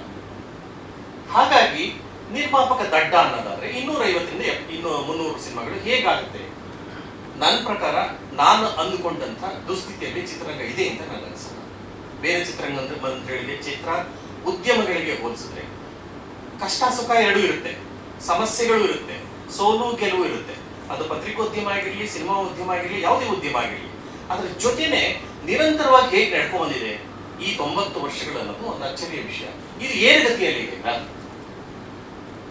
34ರಲ್ಲಿ ಒಂದು ಸಿನಿಮಾ ಬಿಡುಗಡೆ ಆಯಿತು, 1935ರಲ್ಲಿ ಒಂದೇ ಸಿನಿಮಾ ಬಿಡುಗಡೆ ಆಯಿತು, 1936ರಲ್ಲಿ ಒಂದು ಸಿನಿಮಾ, ಮೊದಲ 3 ವರ್ಷ ಒಂದೊಂದೇ ಸಿನಿಮಾ ಬಿಡುಗಡೆ ಆಯಿತು. ಆ ಸಂಖ್ಯೆಯಿಂದ ಇವತ್ತು ನಾವು 250 ಸಿನಿಮಾವನ್ನು ಹೇಗೆ ತಪ್ಪಿದ್ದೀವಿ? ನಷ್ಟನೇ ಆಗಿದ್ರೆ ಪ್ರಾಯಶಃ ಇಷ್ಟು ವರ್ಷ ಈ ನಷ್ಟವನ್ನ ತಡ್ಕೊಂಡು ನಿರ್ಮಾಪಕ ಕೆಲಸ ಮಾಡ್ತಾ ಇದ್ದ. ಅನ್ನೋದು ನನಗೆ ಯಾವಾಗಲೂ ಒಂದು ಯಕ್ಷ ಪ್ರಶ್ನೆ. ಇದಕ್ಕೆ ನನಗೂ ಉತ್ತರ ಸಿಕ್ಕಿಲ್ಲ. ನಾನು ತುಂಬ ಜನರಲ್ಲಿ ಕೇಳ್ತೀನಿ, ಉದ್ಯಮಕ್ಕೆ ಹೋದಾಗ ನಮ್ಮ ಮಾರ್ಸ್ ಸುರೇಶ್ ಕೇಳ್ತೀನಿ, ಹೇಗಿದೆ ರೀ ಉದ್ಯಮ, ಯಾಕೆ ನಷ್ಟ ಆಗ್ತಾ ಇದೆ ಅಂತಂದಾಗ ಅವ್ರದ್ದೇ ಆದ ಲೆಕ್ಕಾಚಾರವನ್ನು ಕೊಡ್ತಾರೆ. ವಾಣಿಜ್ಯ ಮಂಡಳಿಗೆ ಹೋದಾಗಲೂ ಈ ಪ್ರಶ್ನೆ ಕೇಳ್ತೀನಿ, ನಮ್ಮ ನಿರ್ದೇಶಕರ ಸಂಘದಲ್ಲೂ ಕೇಳ್ತೀನಿ, ಹೊಸದಾಗಿ ಬರುವಂಥ ನಿರ್ಮಾಪಕರನ್ನು ಕೇಳ್ತೀನಿ, ಯಾಕೆ ನೀವು ಸಿನಿಮಾ ಮಾಡ್ತೀರಾ ಅಂತಂದ್ರೆ ಅವ್ರು ಎಲ್ಲರೂ ಹೇಳೋದು, ಸಿನಿಮಾ ಯಾರೂ ಸೋಲಾಗ್ಲಿ ಕೆಟ್ಟ ಸಿನಿಮಾ ಮಾಡಬೇಕು ಅಂತ ಯಾವ ನಿರ್ಮಾಪಕರು ಮಾಡಲ್ಲ, ಒಳ್ಳೆ ಸಿನಿಮಾ ಮಾಡಬೇಕು ಅನ್ನೋದೇ ಅವ್ರ ಉದ್ದೇಶ ಆಗಿರುತ್ತೆ. ಆದ್ರೆ ಎಲ್ಲಿ ಸೋತು ಹೋಗುತ್ತೆ ಗೊತ್ತಿಲ್ಲ. ಇದೊಂದು ಯಾವಾಗಲೂ ನನಗೆ ಉತ್ತರ ಸಿಗದೇ ಇರುವಂತ ಯಕ್ಷ ಪ್ರಶ್ನೆ. ಸೋಲೋದಕ್ಕೆ ಹೌದು, ಅದಕ್ಕೊಂದು ಸಣ್ಣ ಉದಾಹರಣೆ ಕೊಡ್ತಾರೆ. ಬೆಂಕಿಯ ಸುತ್ತು ಪತಂಗ ಯಾಕೆ ಬರುತ್ತೆ, ಅದ್ರ ಆಕರ್ಷಣೆಯಿಂದ ಬರುತ್ತೆ, ರೆಕ್ಕೆನ ಸುಟ್ಕೊಳ್ಳುತ್ತೆ ಅಂತ ಹೇಳ್ತಾರೆ. ಅದಕ್ಕೆ ಬುದ್ಧಿ ಇದೆಯಲ್ಲೋ ಗೊತ್ತಿಲ್ಲ, ನಿರ್ಮಾಪಕರಿಗೆ ಬುದ್ಧಿ ಇಲ್ವಾ? ಅವರು ನಮ್ಮ ಇನ್ನಾಗೆ ಯೋಚನೆ ಮಾಡೋರಲ್ಲ, ಪ್ರಾಯಶಃ ಅನುಕೂಲ ಇದ್ದೇ ಇದೆ. ನಾನು 2 ವರ್ಷಗಳ ಹಿಂದೆ ನಾನು ಒಟ್ಟು 12 ಚಿತ್ರಗಳನ್ನ ಮಾಡಿದ್ದೀನಿ. 12 ಚಿತ್ರಗಳಲ್ಲಿ ಸುಮಾರು 7 ಚಿತ್ರಗಳಿಗೆ ನನ್ನನ್ನು ಒಳಗೊಂಡಂತೆ ನಾವು ಸ್ನೇಹಿತರೆಲ್ಲ ಸೇರಿ ಒಂದು ಕೋಆಪರೇಟಿವ್ ಸಿಸ್ಟಮ್ ಅಲ್ಲಿ ಸಿನಿಮಾ ಮಾಡಿದ್ವಿ. ನನ್ನ ಸಕ್ಸಸ್ ರೇಟು 98%. 30 ವರ್ಷಗಳು. ನಾನು 17 ಲಕ್ಷ ನಾನು ಮೊದಲನೇ ಸಿನಿಮಾ ಮಾಡಿದ್ದು 2000ನೇ ಇಸ್ವಿಯಲ್ಲಿ. ನನ್ನ ಮೊದಲ ಇನ್ವೆಸ್ಟ್ಮೆಂಟ್ 17 ಲಕ್ಷ. 17 ಲಕ್ಷ ಹಾಕಿದಾಗ ನನ್ನ ಮಿತ್ರನೆಲ್ಲ ನಾನು 1 ಲಕ್ಷ ಹಾಕಿ ಸಿನಿಮಾ ಮಾಡೋಣ ಅಂತ ಹೊರಟು ಮುನ್ನುಡಿಯನ್ನು ಮಾಡಿದಾಗ ಎಲ್ಲರೂ ಕೇಳಿದ ಒಂದೇ ಪ್ರಶ್ನೆ, ಈ 10 ಲಕ್ಷ ಶುರು ಮಾಡಿದ್ದು ನಾವು, 10 ಲಕ್ಷ ಸಿನಿಮಾ ಮಾಡೋಣ ಅಂತ, ಈ 10 ಲಕ್ಷ ಹೇಗೆ ಹಿಂತಿರುಗಿ ಬರುತ್ತೆ ಅಂತ ಕೇಳಿ. ಅವಾಗ ನಾನು ಹೇಳಿದೆ, ಗೊತ್ತಿಲ್ಲ, ನಮ್ಮ ಸಿನಿಮಾದಲ್ಲಿ ದೊಡ್ಡ ಸ್ಟಾರ್ಗಳು ಯಾರಿಲ್ಲ, ಹೊಡೆದಾಟ ಇಲ್ಲ, ಹಾಡಿಲ್ಲ, ಹಾಸ್ಯದ ಲೇಪನ ಇಲ್ಲ, ಇದು ಗಂಭೀರವಾದ ಸಿನಿಮಾ, ಹೇಗೆ ಬರುತ್ತೆ ಅನ್ನೋದಕ್ಕೆ ಉತ್ತರ ನನಗೆ ಗೊತ್ತಿಲ್ಲ, ಒಂದಂತೂ ಖಚಿತ ಮಾಡಬಲ್ಲೆ. ಆಗ ಅತ್ಯುತ್ತಮ ಗುಣಾತ್ಮಕವಾದ 20 ಚಿತ್ರಗಳಿಗೆ ಸಬ್ಸಿಡಿ ಕೊಡ್ತಾ ಇದ್ರು. ತಲಾ 10 ಲಕ್ಷ 20 ಸಿನಿಮಾ ಕೊಡ್ತಾ ಇತ್ತು ಕರ್ನಾಟಕ ಸರ್ಕಾರ. ಇದು ರಮೇಶ್ ಅವ್ರ ಬುದ್ಧಿ ಹೇಳೋದು ಸಾಧ್ಯ ಇಲ್ಲ. ಹೇಳೋದಕ್ಕೆ ನೀನ್ ಯಾರು ಅಂತ. ಆದ್ರೆ ಪತ್ರಕರ್ತರು ಹೇಳಿದಾಗ ನೀನ್ ಯಾರು ಅಂತ ಯಾರು ಕೇಳಲ್ಲ. ಯಾಕೆಂದ್ರೆ ಅದು ಒಂದು ಮಾಧ್ಯಮ, ಪರಸ್ಪರ ಅವಲಂಬನೆ ಇದೆ. ಚಲನಚಿತ್ರ ಮತ್ತೆ ಚಲನಚಿತ್ರ ಉದ್ಯಮ ಎರಡಕ್ಕೂ ಅವಲಂಬನೆ ಇದೆ. ಈ ಹಿನ್ನೆಲೆಯಲ್ಲಿ ಅಂಥ ಒಂದು ದೊಡ್ಡ ಶಕ್ತಿಯನ್ನ ನಮ್ಮ ಪತ್ರಕರ್ತರ ಸಂಘ ಬೆಳೆಸ್ಕೋಬೇಕಾಗಿದೆ. ಹಾಗಾಗಿ ನಾನು ತುಂಬಾ ಸರಿ ಹೇಳ್ತೇನೆ, ಆಗಲೇ ಸಬ್ಸಿಡಿಯನ್ನ ಮುಂದುವರಿಸ್ತೀನಿ. 200 ಚಿತ್ರಗಳು ಕೊಡೋದು ಬಂದು ನಮ್ಮಲ್ಲಿ ಆಗ್ಲೇ ಹೇಳಿದೆ 10 ಲಕ್ಷ ಸಬ್ಸಿಡಿ ಬರುತ್ತೆ ಅಂದ್ರೆ 10 ಲಕ್ಷ ಸಿನಿಮಾ ಮಾಡಬೇಕು ಅನ್ನೋದು ಒಂದು ಧೋರಣೆ ಒಂದು ವರ್ಗದಲ್ಲಿದೆ, ಇಲ್ಲ ಅಂತ ಇಲ್ಲ. ಅದ್ರ ಬದಲು ನೀವು ಒಳ್ಳೆಯ ಚಿತ್ರಗಳಿಗೆ ಮಾತ್ರ ಸಬ್ಸಿಡಿ ಕೊಡ್ತೀವಿ. ಒಳ್ಳೇದು ಅನ್ನೋದಕ್ಕೆ ಮಾನದಂಡ ಏನು? ಎಲ್ಲರೂ ಒಳ್ಳೆ ಸಿನಿಮಾ ಮಾಡಬೇಕು ಅಂತ ಹೊರಟಿರ್ತಾರೆ, ತಾನು ಮಾಡಿದ ಸಿನಿಮಾ ಉತ್ತಮವಾದ ಸಿನಿಮಾ, ನನ್ನ ವಸ್ತು ಚೆನ್ನಾಗಿದೆ ಅಂತಾನೆ ವಾದ ಮಾಡ್ತಾರೆ. ಅದು ತಪ್ಪು ಅಲ್ಲ, ಸರಿನೇ. ಹೆತ್ತವರಿಗೆ ಹೆಗ್ಗಣ ಮುದ್ದು ಹೊಂದಾಗೆ ನಮ್ಮ ಮಕ್ಕಳು ನಮಗೆ ಮುದ್ದೆ. ಅದಕ್ಕೆ ಸರಿಯಾದಂತಹ ಒಂದು ಸಮಿತಿಗಳನ್ನು ಮಾಡಿ. ಮೊದಲು ಚಿತ್ರಕಥೆಯನ್ನ ನೀವು ಸಿನಿಮಾಗೆ ಸಬ್ಸಿಡಿ ಬೇಕು ಅನ್ನೋದಾದ್ರೆ ನೀವು ಮೊದಲು ಒಂದು ಚಿತ್ರಕಥೆಯನ್ನ ರಚಿಸಿ ಅದನ್ನ ಒಂದು ಸಮಿತಿ ಕೊಡಿ. ಆ ಸಮಿತಿಯಲ್ಲಿ ಆ ಚಿತ್ರಕಥೆಯ ಹೆಸರು, ಆ ಚಿತ್ರಕಥೆಯಲ್ಲಿ ಯಾರು ಆ ಚಿತ್ರಕಥೆ ರಚಿಸಿದ್ರು ಅಂತ ಹೆಸರು ಬೇಕಾಗಿಲ್ಲ, ನಿರ್ಮಾಣದ ಬೇಕಾಗಿಲ್ಲ, ಅದನ್ನ ಯಾವುದೋ ಒಂದು ಸಮಿತಿ ಅದನ್ನ ವ್ಯಾಲ್ಯೂಯೇಟ್ ಮಾಡಿ. ಈ ಚಿತ್ರಕಥೆ ಇಷ್ಟು ವಸ್ತು, ಈ ವಸ್ತು ಇಷ್ಟು ಹಣವನ್ನು ಡಿಮ್ಯಾಂಡ್ ಮಾಡುತ್ತೆ, ಅದನ್ನ ಒಂದು ಎ ಕೆಟಗರಿ ಅಥವಾ ಯಾವುದೋ ಒಂದು ಬಿ ಕೆಟಗರಿ ಅಥವಾ ಸಿ ಕೆಟಗರಿ ವರ್ಗೀಕರಣದ ಮೂಲಕ ಹೆಚ್ಚಿನ ಚಿತ್ರಗಳಿಗೆ ಸಬ್ಸಿಡಿ ಕೊಡೋದ್ರ ಬದಲು ಸಬ್ಸಿಡಿ ಮೊತ್ತವನ್ನ ಹೆಚ್ಚು ಮಾಡಿದ್ರೆ ಒಳ್ಳೆಯ ಗುಣಾತ್ಮಕ ಚಿತ್ರಗಳು ನಮ್ಮ ಕನ್ನಡದಲ್ಲಿ ಕೂಡ ತಯಾರಾಗುತ್ತೆ. ಇವತ್ತೇನಾಗಿದೆ, ನಾವು ಕಾಂಪೀಟ್ ಮಾಡಕ್ ಸಾಧ್ಯ ಆಗಿಲ್ಲ. ಕನ್ನಡ ಚಿತ್ರಗಳು ಯಾಕೆ ಬೇರೆ ಬೇರೆ ಅಂತಾರಾಷ್ಟ್ರೀಯ ಚಿತ್ರೋತ್ಸವ, ವೆನಿಸ್ ಅಂತ ಚಿತ್ರೋತ್ಸವ, ಕಾನ್ ಅಂತ ಚಿತ್ರೋತ್ಸವ ಅಥವಾ ಬರ್ಲಿನ್ ಅಂತ ಚಿತ್ರೋತ್ಸವ, ವ್ಯಾಂಕೋವರ್ ಅಂತ ಚಿತ್ರೋತ್ಸವಗಳು ಯಾಕೆ ನಮ್ಮ ಚಿತ್ರಗಳು ಹೋಗಲ್ಲ? ಆದ್ರೆ ನೀವು ಗಮನಿಸಿ, ಕೆಲವು ಪೋಸ್ಟ್ಗಳಲ್ಲಿ ಒಂದೊಂದು ಚಿತ್ರ, ಕಳೆದೊಂದು ಚಿತ್ರದ ಬಗ್ಗೆ ನನ್ನ ಹೆಸರು ಹೇಳೋಕ್ಕಲ್ಲ, 180 ಚಿತ್ರೋತ್ಸವಗಳು ಹೋಗಿತ್ತು ಅಂತ ಒಂದು ದೊಡ್ಡ ಪೋಸ್ಟ್ ಹಾಕೊಂಡಿತ್ತು. ಏನೋ ಈ ರೀತಿಯ ಎಲ್ಲ ಮಾತಾಡುವಾಗ ಬೇರೆ ಭಾಷೆಗೆ ಹೋಗುವಾಗ ಕನ್ನಡದಲ್ಲಿ ಇಂಥ ಸೊ ರಿವ್ಯೂ ಇದ್ದಾನೆ, ನಾನು ಸಿನಿಮಾದ ಬಗ್ಗೆ ಚೆನ್ನಾಗಿ ಮಾತಾಡಿದ್ದಾನೆ, ಐ ಟೇಕ್ ಹಿಸ್ ವರ್ಡ್ಸ್ ಅಂತ ಹೇಳಬೇಕು, ಅಥವಾ ಐ ಫೈಟ್ ವಿತ್ ಹಿಮ್ ಅಂತ ಹೇಳಬೇಕು. ಈ ಥರದ ಒಂದು ಸಂವಾದ ಇಲ್ಲದೆ ಹೋದರೆ ನಾವು ನಮ್ಮ ಪಾಡಿಗೆ ಬಂದು ಕ್ಯಾಮ್ರಾ ಇಟ್ಕೊಂಡು ಅಥವಾ ಪೆನ್ ಇಟ್ಕೊಂಡು ಬರೆದು ನಾವು ಮನೆಗೆ ಹೋಗ್ಬಿಡ್ತೀವಿ, ನೀವು ನಿಮ್ಮ ಪಾಡಿಗೆ ಹೋಗ್ಬಿಡ್ತೀರ. ಇವತ್ತು ನನಗೆ ಮೊನ್ನೆ ಒಂದು 6 ವರ್ಷದ ಹಿಂದೆ ಹೇಳಿದರು, ಚಾನೆಲ್ ಹೆಡ್ ಜೋಗಿ ಸರ್, ನಿಮ್ಮ ಹತ್ರ ಎಷ್ಟು ಸ್ಟಾರ್ಗಳ ಫೋನ್ ನಂಬರ್ ಇದೆ ಕೇಳಿದ್ರು.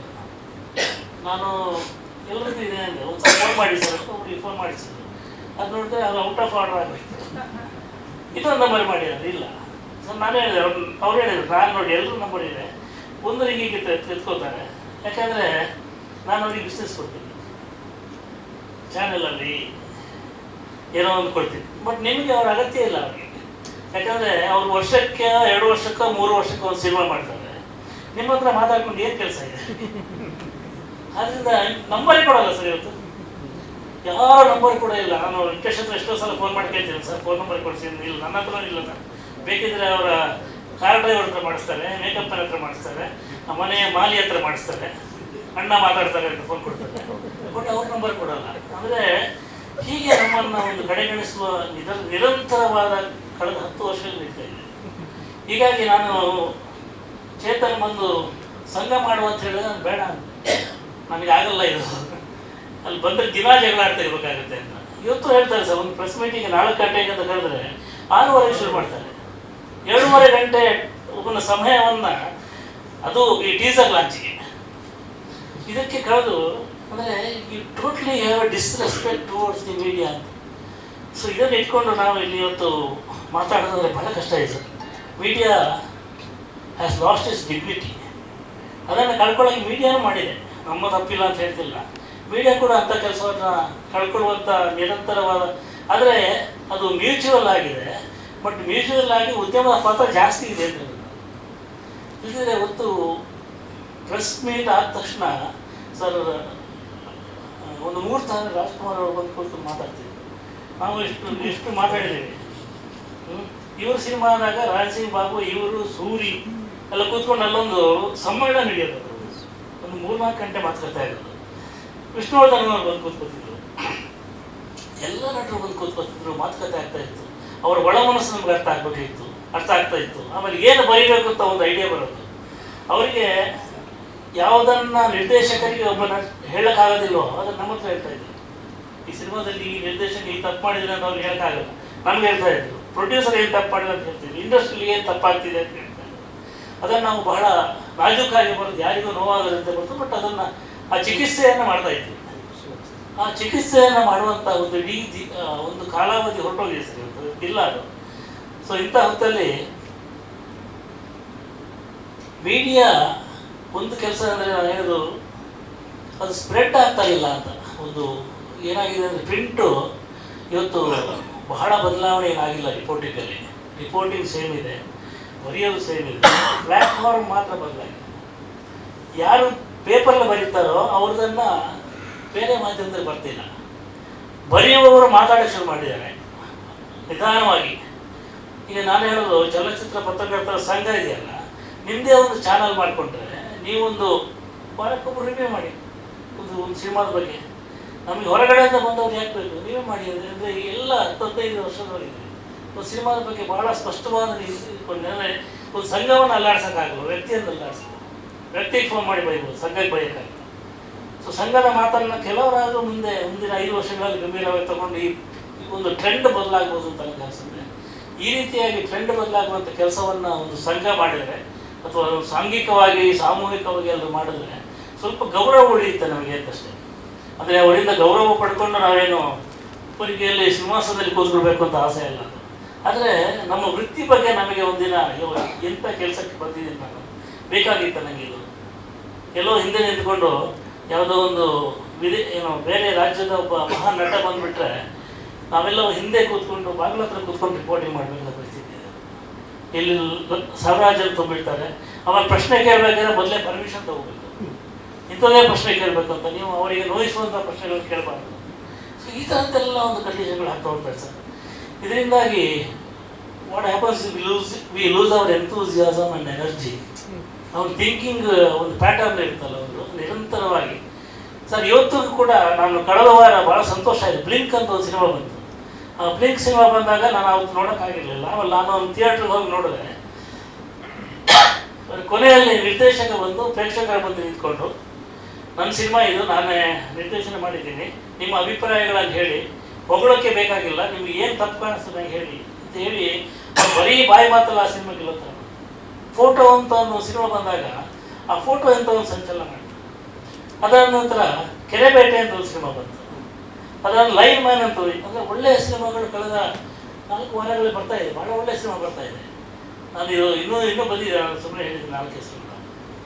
ಆದರೆ ಇಂಥ ಸಿನಿಮಾಗಳನ್ನು ಬಗ್ಗೆ ಬರೆದಾಗ ನಾವು ಕೆಟ್ಟ ಸಿನಿಮಾಗಳ ಬಗ್ಗೆ ಬರೆದಷ್ಟೇ ಬರೆದ ಹಾಗೆಯೇ ಒಳ್ಳೆ ಸಿನಿಮಾದ ಬಗ್ಗೆ ಬರೀತೀವಿ. ಒಂದು ಬರೆಯಬೇಕಾದ ಪರಿಸ್ಥಿತಿ ಇದೆ. 3 ಸ್ಟಾರ್ ಕೊಡದೆ ಹೋದರೆ ಭಾಳ ಕಷ್ಟ ಇದೆ. ಎಲ್ಲ ಈ 3 ಸ್ಟಾರ್ಗಳಲ್ಲಿ ಮುಳುಗೋಗಿದ್ದೀವಿ. ಹಾಗಾಗಿ ಒಂದು ಅದು. ಎರಡನೇದು,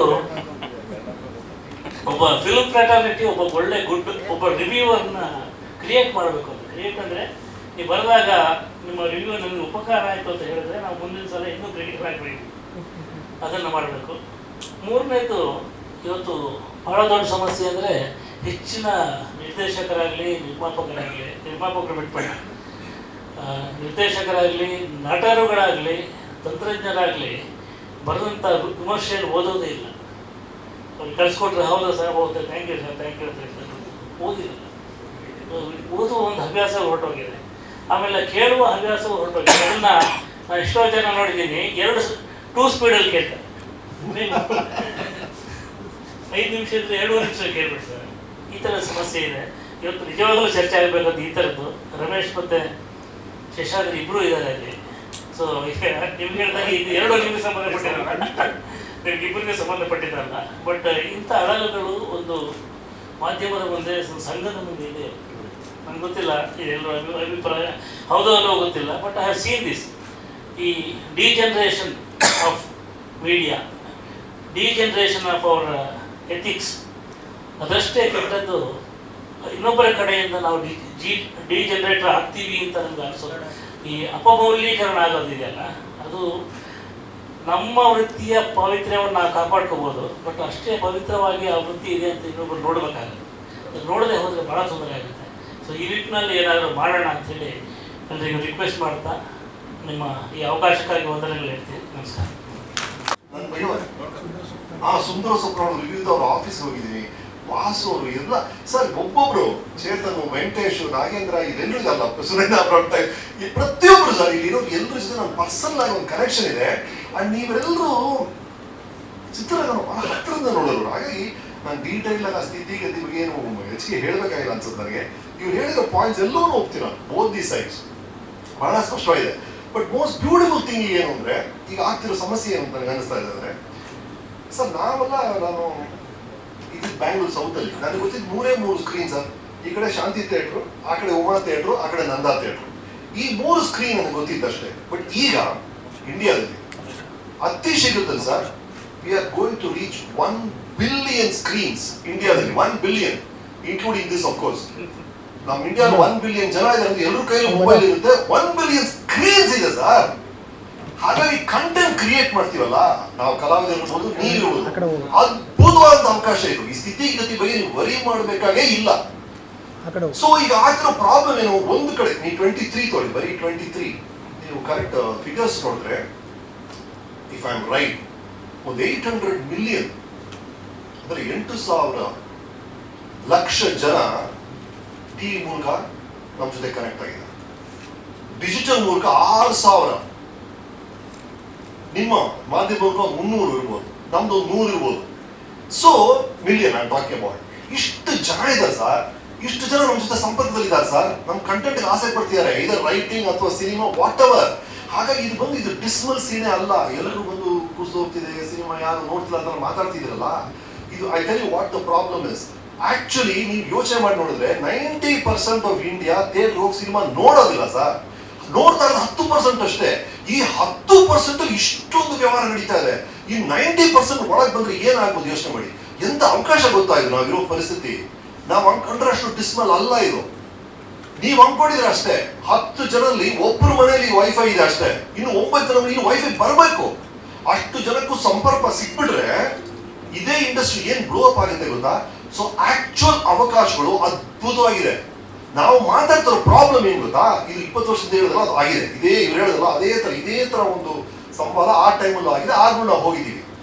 ಏನಾಗುತ್ತೆ ಅಂದ್ರೆ ಎಲ್ಲವೂ ಒಂದು ರೀತಿಯಲ್ಲಿ ನಡೀತಾ ಇತ್ತು, ನಮಗೆ ಫೇವರಬಲ್ ಆಗಿ ನಡೀತಾ ಇತ್ತು, ಎಲ್ಲವೂ ನಮ್ಮ ಪರವಾಗಿ ನಡೀತಾ ಇತ್ತು. ದಿಢೀರಂತ ನನ್ನ ಪರವಾಗಿ ನಡೀತಿಲ್ಲ ಅನ್ನೋದೇ ಪ್ರಾಬ್ಲಮ್.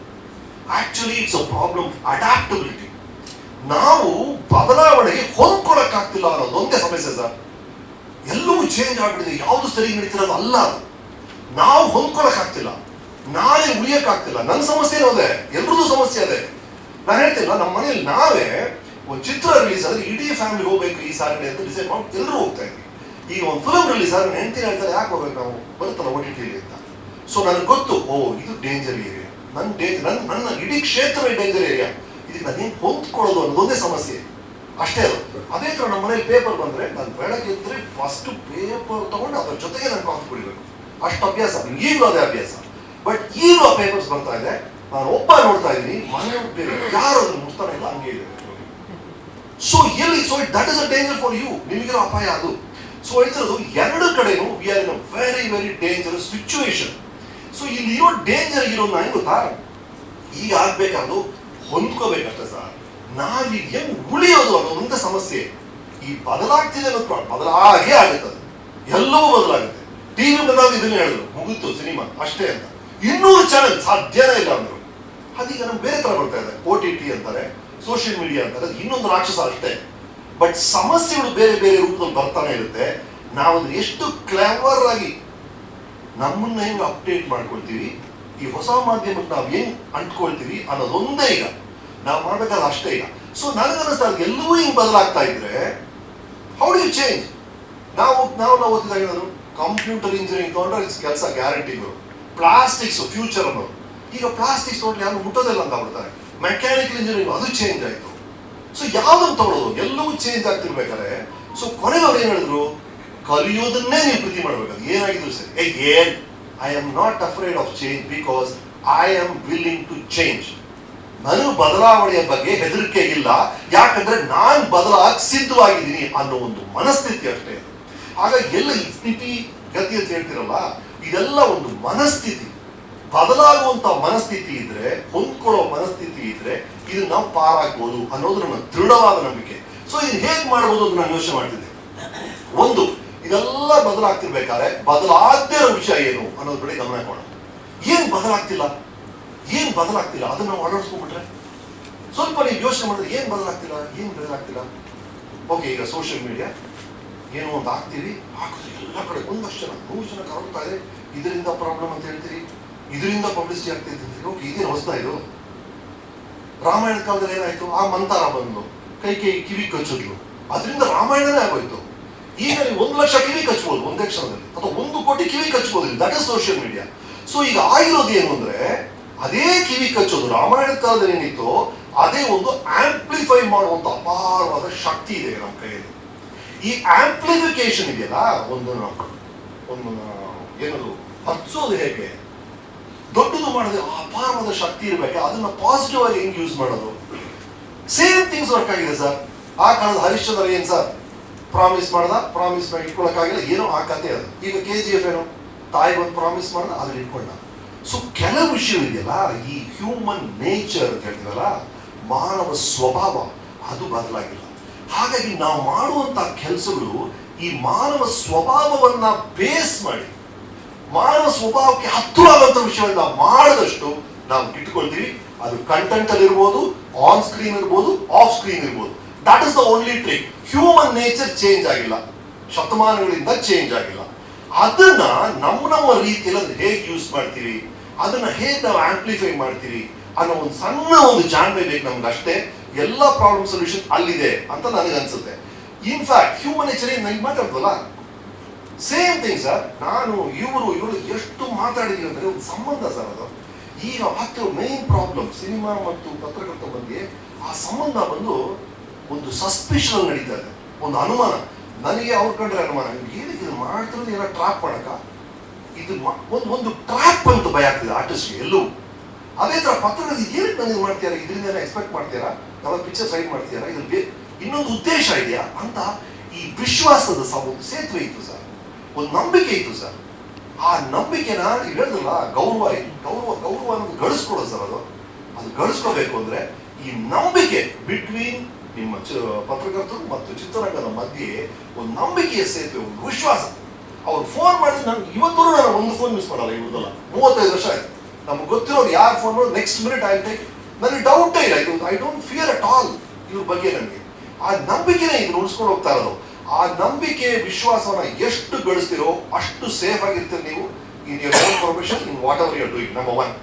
ನಂಬರ್ 2, ಬದಲಾಗಿ ಇವ್ರು ಏನ್ ಮಾಡಿದ್ರು, ಸುದ್ದಿ ಸಂಗಾತಿ ಬಗ್ಗೆ ಅವ್ರು ಹೇಳಿದ್ರು, ಕೆಲಸ ಇರಲಿಲ್ಲ, ಆ ರಿಸ್ಕ್ ತಗೊಂಡು ಸಿನಿಮಾ ಮಾಡಿದ್ರಲ್ಲ, ಅದು ಬರೀ ಅದು ಸಿನಿಮಾ ಮಾಡಿದ್ರೆ ಗೊತ್ತಿತ್ತು ಬೇರೆ ವಿಷಯ. ಆ ರಿಸ್ಕ್ ತಗೊಂಡ್ರಲ್ಲ ಸರ್, ಆ ಒಂದು ಸಣ್ಣ ರಿಸ್ಕ್ ತಗೊಳ್ಳೋ ಮನೋಭಾವ, ಅಂದ್ರೆ ಎಲ್ಲರೂ ಚಿತ್ರ ಮಾಡಿ ಅಂತ ಹೇಳ್ತಾರೆ, that is not the point. Very very dangerous field ಅದು. ಅದಲ್ಲ, ನಿಮ್ ಒಳಗೆ ಹೇಳ್ತಾ ಇರೋದು ಸರ್ ಇನ್ನೊಂದೇನೋ ನಾನು ಮಾಡ್ಬೋದು, ಇನ್ನೊಂದು ವಿಷಯ ನಾನು ಮಾಡ್ಬೋದು ಅಂತ ಇರುತ್ತಲ್ಲ ಸರ್, ನಮ್ಮೆಲ್ರಿಗೂ ಇರುತ್ತೆ ಸರ್. ಅದನ್ನ ಯಾವ್ದೋ ಒಂದು ರೀತಿಯಲ್ಲಿ, ಒಂದು ಸಣ್ಣ ರೀತಿಯಲ್ಲಿ ದಯವಿಟ್ಟು ಟ್ರೈ ಮಾಡಿ ಸರ್. ಒಂದು ಸೇಫ್ಟಿ ಝೋನ್, ಕಂಫರ್ಟ್ ಝೋನ್, ನನಗೆ ಇದು ಬರುತ್ತೆ, ಇದೇ ಮಾಡ್ತಿರ್ತೀನಿ, ನಾನು ಮಾಡಿದ್ದನ್ನೇ ಮಾಡ್ತಿರ್ತೀನಿ, ಆದ್ರೆ ರಿಸಲ್ಟ್ಸ್ ಬೇರೆ ಇರಬೇಕು ಅಂದ್ರೆ ಆಗಲ್ಲ ಸರ್. ನೀವು ಮಾಡಿದ್ದನ್ನೇ ಮಾಡ್ತಾ ಇದ್ರೆ ನಿಮ್ ಲೈಫ್ ಹೇಗೆ ಹೋಗ್ತಿದೆಯೋ ಹಾಗೇ ಹೋಗ್ತಿರುತ್ತೆ ಸರ್. ಈಗ ಏನಾಗ್ತಿದೆಯೋ ಅದೇ ಆಗ್ತಿರುತ್ತೆ ಸರ್. ನೀವು ಮಾಡ್ತಿರೋದ್ರಲ್ಲಿ ಏನೋ ಒಂದು ಸಣ್ಣ ಬದಲಾವಣೆ, ಒಂದು ಒಳ್ಳೆ ಬದಲಾವಣೆ ಆದ್ರೆ ರಿಸಲ್ಟ್ಸ್ ಅಲ್ಲಿ ಒಂದು ಬದಲಾವಣೆ ಕಾಣುತ್ತೆ. That is only way. ಮಾಡ್ತಿದ್ದನ್ನೇ ಮಾಡ್ತಿರ್ತೀನಿ, ಬಟ್ ರಿಸಲ್ಟ್ಸ್ ಎಲ್ಲ ಬೇರೆ ಆಗ್ಬೇಕು, ನನ್ನ ಜೀವನ ಬೇರೆ ತರ ಆಗ್ಬೇಕು ಅಂತಿದ್ರೆ ಬಹಳ ಕಷ್ಟ. ಅದು in any field. So that calculated risk ಅಂತ ಹೇಳ್ತಾ ಇದ್ದಾರೆ, ಸ್ಟುಪಿಡ್ ರಿಸ್ಕ್ ಅಲ್ಲ ಅದು. ಒಂದು ಸಣ್ಣ ಕ್ಯಾಲ್ಕುಲೇಷನ್ ಇರೋದಿಲ್ಲ. ಬಿಸ್ನೆಸ್ ಪ್ಲಾನ್ ಇದು ಸರ್, ನನ್ಗೆ 10 ಲಕ್ಷ ಬರುತ್ತೆ ಅದನ್ನ ಮಾಡಿದ್ರೆ ಸರ್ ಅಂತಲ್ಲ, ಈಗ ಸಬ್ಸಿಡಿ ಬಗ್ಗೆ ನಾನು ಮಾತಾಡ್ತಾ ಇಲ್ಲ.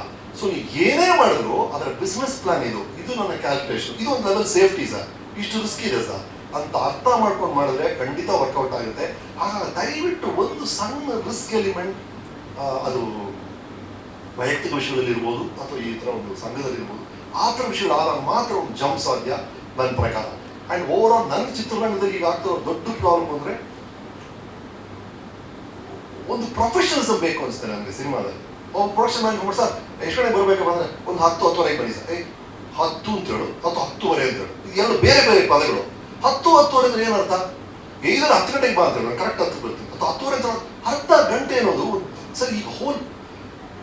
ಈಗ ಚೇಂಜಿಂಗ್ ಟೈಮಲ್ಲಿ ಸರ್ ಬಹಳ ಮುಖ್ಯವಾದ ಪವರ್ ಏನು ಗೊತ್ತಾ ಸರ್, ನಿಮ್ಮೆಲ್ಲರಿಗೂ ಹೇಳೋದಿರುವಂಥ ಪವರ್ ಏನು ಗೊತ್ತಾ ಸರ್?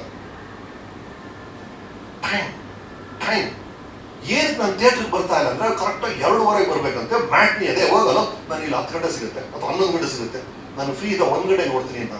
ಅವನ ಟೈಮ್ ಸಿಗ್ತಾ ಇದೆ ಸರ್, ಅವನ ಟೈಮ್ ಸಿಗ್ತಾ ಇದೆ. ನಾನು ಬಾತ್ರೂಮ್ ಅಲ್ಲಿ ಹೋಗ್ತಿರ್ಬೇಕಾದ್ರೆ ನಾನು ನೋಡ್ತೀನಿ, ನನಗೆ ಆ ಟೈಮ್ ಕೊಡ್ತೀಯಾ ಅಂತಿದ್ದಾನೆ. ಸೊ ನೀವು ಆ ಟೈಮ್ ವ್ಯಾಲ್ಯೂನೇ ಅರ್ಥ ಮಾಡ್ಕೊಂಡ್ರೆ, ಯುವರ್ ಪವರ್ ಇಸ್ ಆಕ್ಚುಲಿ ಅವನ ಟೈಮ್ಗೆ ನೀವು ಎಲ್ಲ ವಿಷಯಗಳನ್ನು ಕೊಡೋದೆ. ಇವ್ರು ಹೇಳ್ತಿರಲ್ಲ ನೆಕ್ಸ್ಟ್ ಡೇ ಕೊಟ್ಟ ಅವ್ನು ಬೇಕಾಗಿಲ್ಲ ಅಂತ ಹೇಳ್ತಾರಲ್ಲ, ಅವನು ಈಗ ಬೇಕು, ತಕ್ಷಣ ಬೇಕು, ನನಗೆ ಬೇಕು ಅಂತಿದ್ದಾನಲ್ಲ. ಸೊ ಅದನ್ನ ಅರ್ಥ ಮಾಡ್ಕೊಂಡು how do adapt to that. ನಿಮ್ಮ ಆಕ್ಚುಯಲ್ ಪವರ್ ಇರೋದು ಅವನ ಟೈಮ್ನ ರೆಸ್ಪೆಕ್ಟ್ ಮಾಡಿದಾಗ ನಿಮ್ಗೊಂದು ಪವರ್ ಸಿಗುತ್ತೆ. ಅದನ್ನ ಹೇಗೆ ಮಾಡ್ತೀರಾ ದಯವಿಟ್ಟು ಅದು ನಿಮ್ಗೆ ಬಿಟ್ಟಿದ್ದು. That is the most important thing. ಇನ್ನೊಂದು ಇವ್ರು ಹೇಳಿದಾಗೆ ಇದು PR ವರ್ಕ್ ಅಲ್ಲ. ಅಮೇಜಿಂಗ್ ಇವ್ರು ಹೇಳಿದ ನನಗೆ ಎಲ್ಲರೂ ಪ್ರಚಾರಕ್ಕಾಗ ಬರ್ತಿದ್ದಾರೆ ಅಂತ ಆಗ್ಬಿಟ್ಟಿದೆ. Cannot be. ಇದು ಮಾಧ್ಯಮ ಆಗ ಸಾಧ್ಯನೇ ಇಲ್ಲ. ಅದಕ್ಕಿಂತ ಒಂದು ಅದ್ಭುತ ಡಿಪಾರ್ಟ್ಮೆಂಟ್ ಇದೆ, ಅವ್ರು ಅದ್ಭುತವಾಗಿ ಅದನ್ನು ಮಾಡ್ತಾರೆ. ಸೊ ನಾನೇನ್ ಮಾಡ್ತಿದ್ದೀನಿ, ಎಲ್ಲ ಅದೇ ನ್ಯೂಸ್ ಬರುತ್ತೆ, ನನಗೆ ಏನು ಅಟ್ರಾಕ್ಷನ್ ಇರುತ್ತೆ ಸರ್? ಒಂದು USP ಅಂತ ಹೇಳ್ತೀವಲ್ಲ, ಯುನೀಕ್ ಸೆಲ್ಲಿಂಗ್ ಪಾಯಿಂಟ್ ಅಂತ. ಎಲ್ಲ ನಟರು ಮಂದಿ ಒಬ್ಬ ನಟ ಬೇರೆ ತರ ಯಾಕೆ ಕಾಣ್ತಾನೆ, ಅವ್ನು ಎಲ್ಲದಕ್ಕಿಂತ ಡಿಫ್ರೆಂಟ್ ಯಾವುದೋ ಒಂದು ವಿಷಯ ಇರುತ್ತೆ ಅವನಲ್ಲಿ. That is USP. ಆ ಥರ ಒಂದು USP-ನ ಪ್ರತಿಯೊಬ್ಬರು ಡೆವಲಪ್ ಮಾಡ್ಕೋಬೇಕಂತ, ಅದು ನಿಮಗೆ ಮಾತ್ರ ಗೊತ್ತಿರುತ್ತೆ. What is your USP? ಅದೇ ನ್ಯೂಸ್ ಇದನ್ನು ಬರ್ತದೆ, ಅದೇ ನ್ಯೂಸ್ ಇರುತ್ತೆ. ಅಟ್ಲೀಸ್ಟ್ ಒಂದು ಡೀಪ್ ಅನಾಲಿಸಿಸ್ ಇದರಲ್ಲಿ ಅಂದಾಗ ನಾನು ಅಟ್ರಾಕ್ಟ್ ಆಗ್ತೀನಿ. ಯಾವುದೋ ಒಂದು ರೀತಿಯಲ್ಲಿ ಪ್ರತ್ಯೇಕವಾಗಿ ಇದು ನನ್ನ ವರ್ಷನ್ ಆಫ್ ಇಟ್ ಅನ್ನೋದನ್ನ ಕ್ರಿಯೇಟ್ ಮಾಡಿದ್ರೆ ಅದ್ಭುತವಾದ ಒಂದು ಭವಿಷ್ಯ ಆ ರೂಟಲ್ಲೂ ಕಾದಿದೆ ಅಂತ ನನಗನ್ಸುತ್ತೆ. ಸೊ ನಾನು ಚೇತನ್ ಮಂಡಲ ಅಂತ ಹೇಳಿದೆ, ಗುರುವೇ ಉದ್ಯಮದ ಸ್ಥಿತಿ ಗೀತಿ ಅದೆಲ್ಲ ಬಿಡಮ್ಮ. ನಾನು ಹೇಳ್ತಿರೋದು, ನಾನು ಒಬ್ಬ ಆಕ್ಟರ್, ನೀವು ಒಬ್ಬ ಜರ್ನಲಿಸ್ಟ್.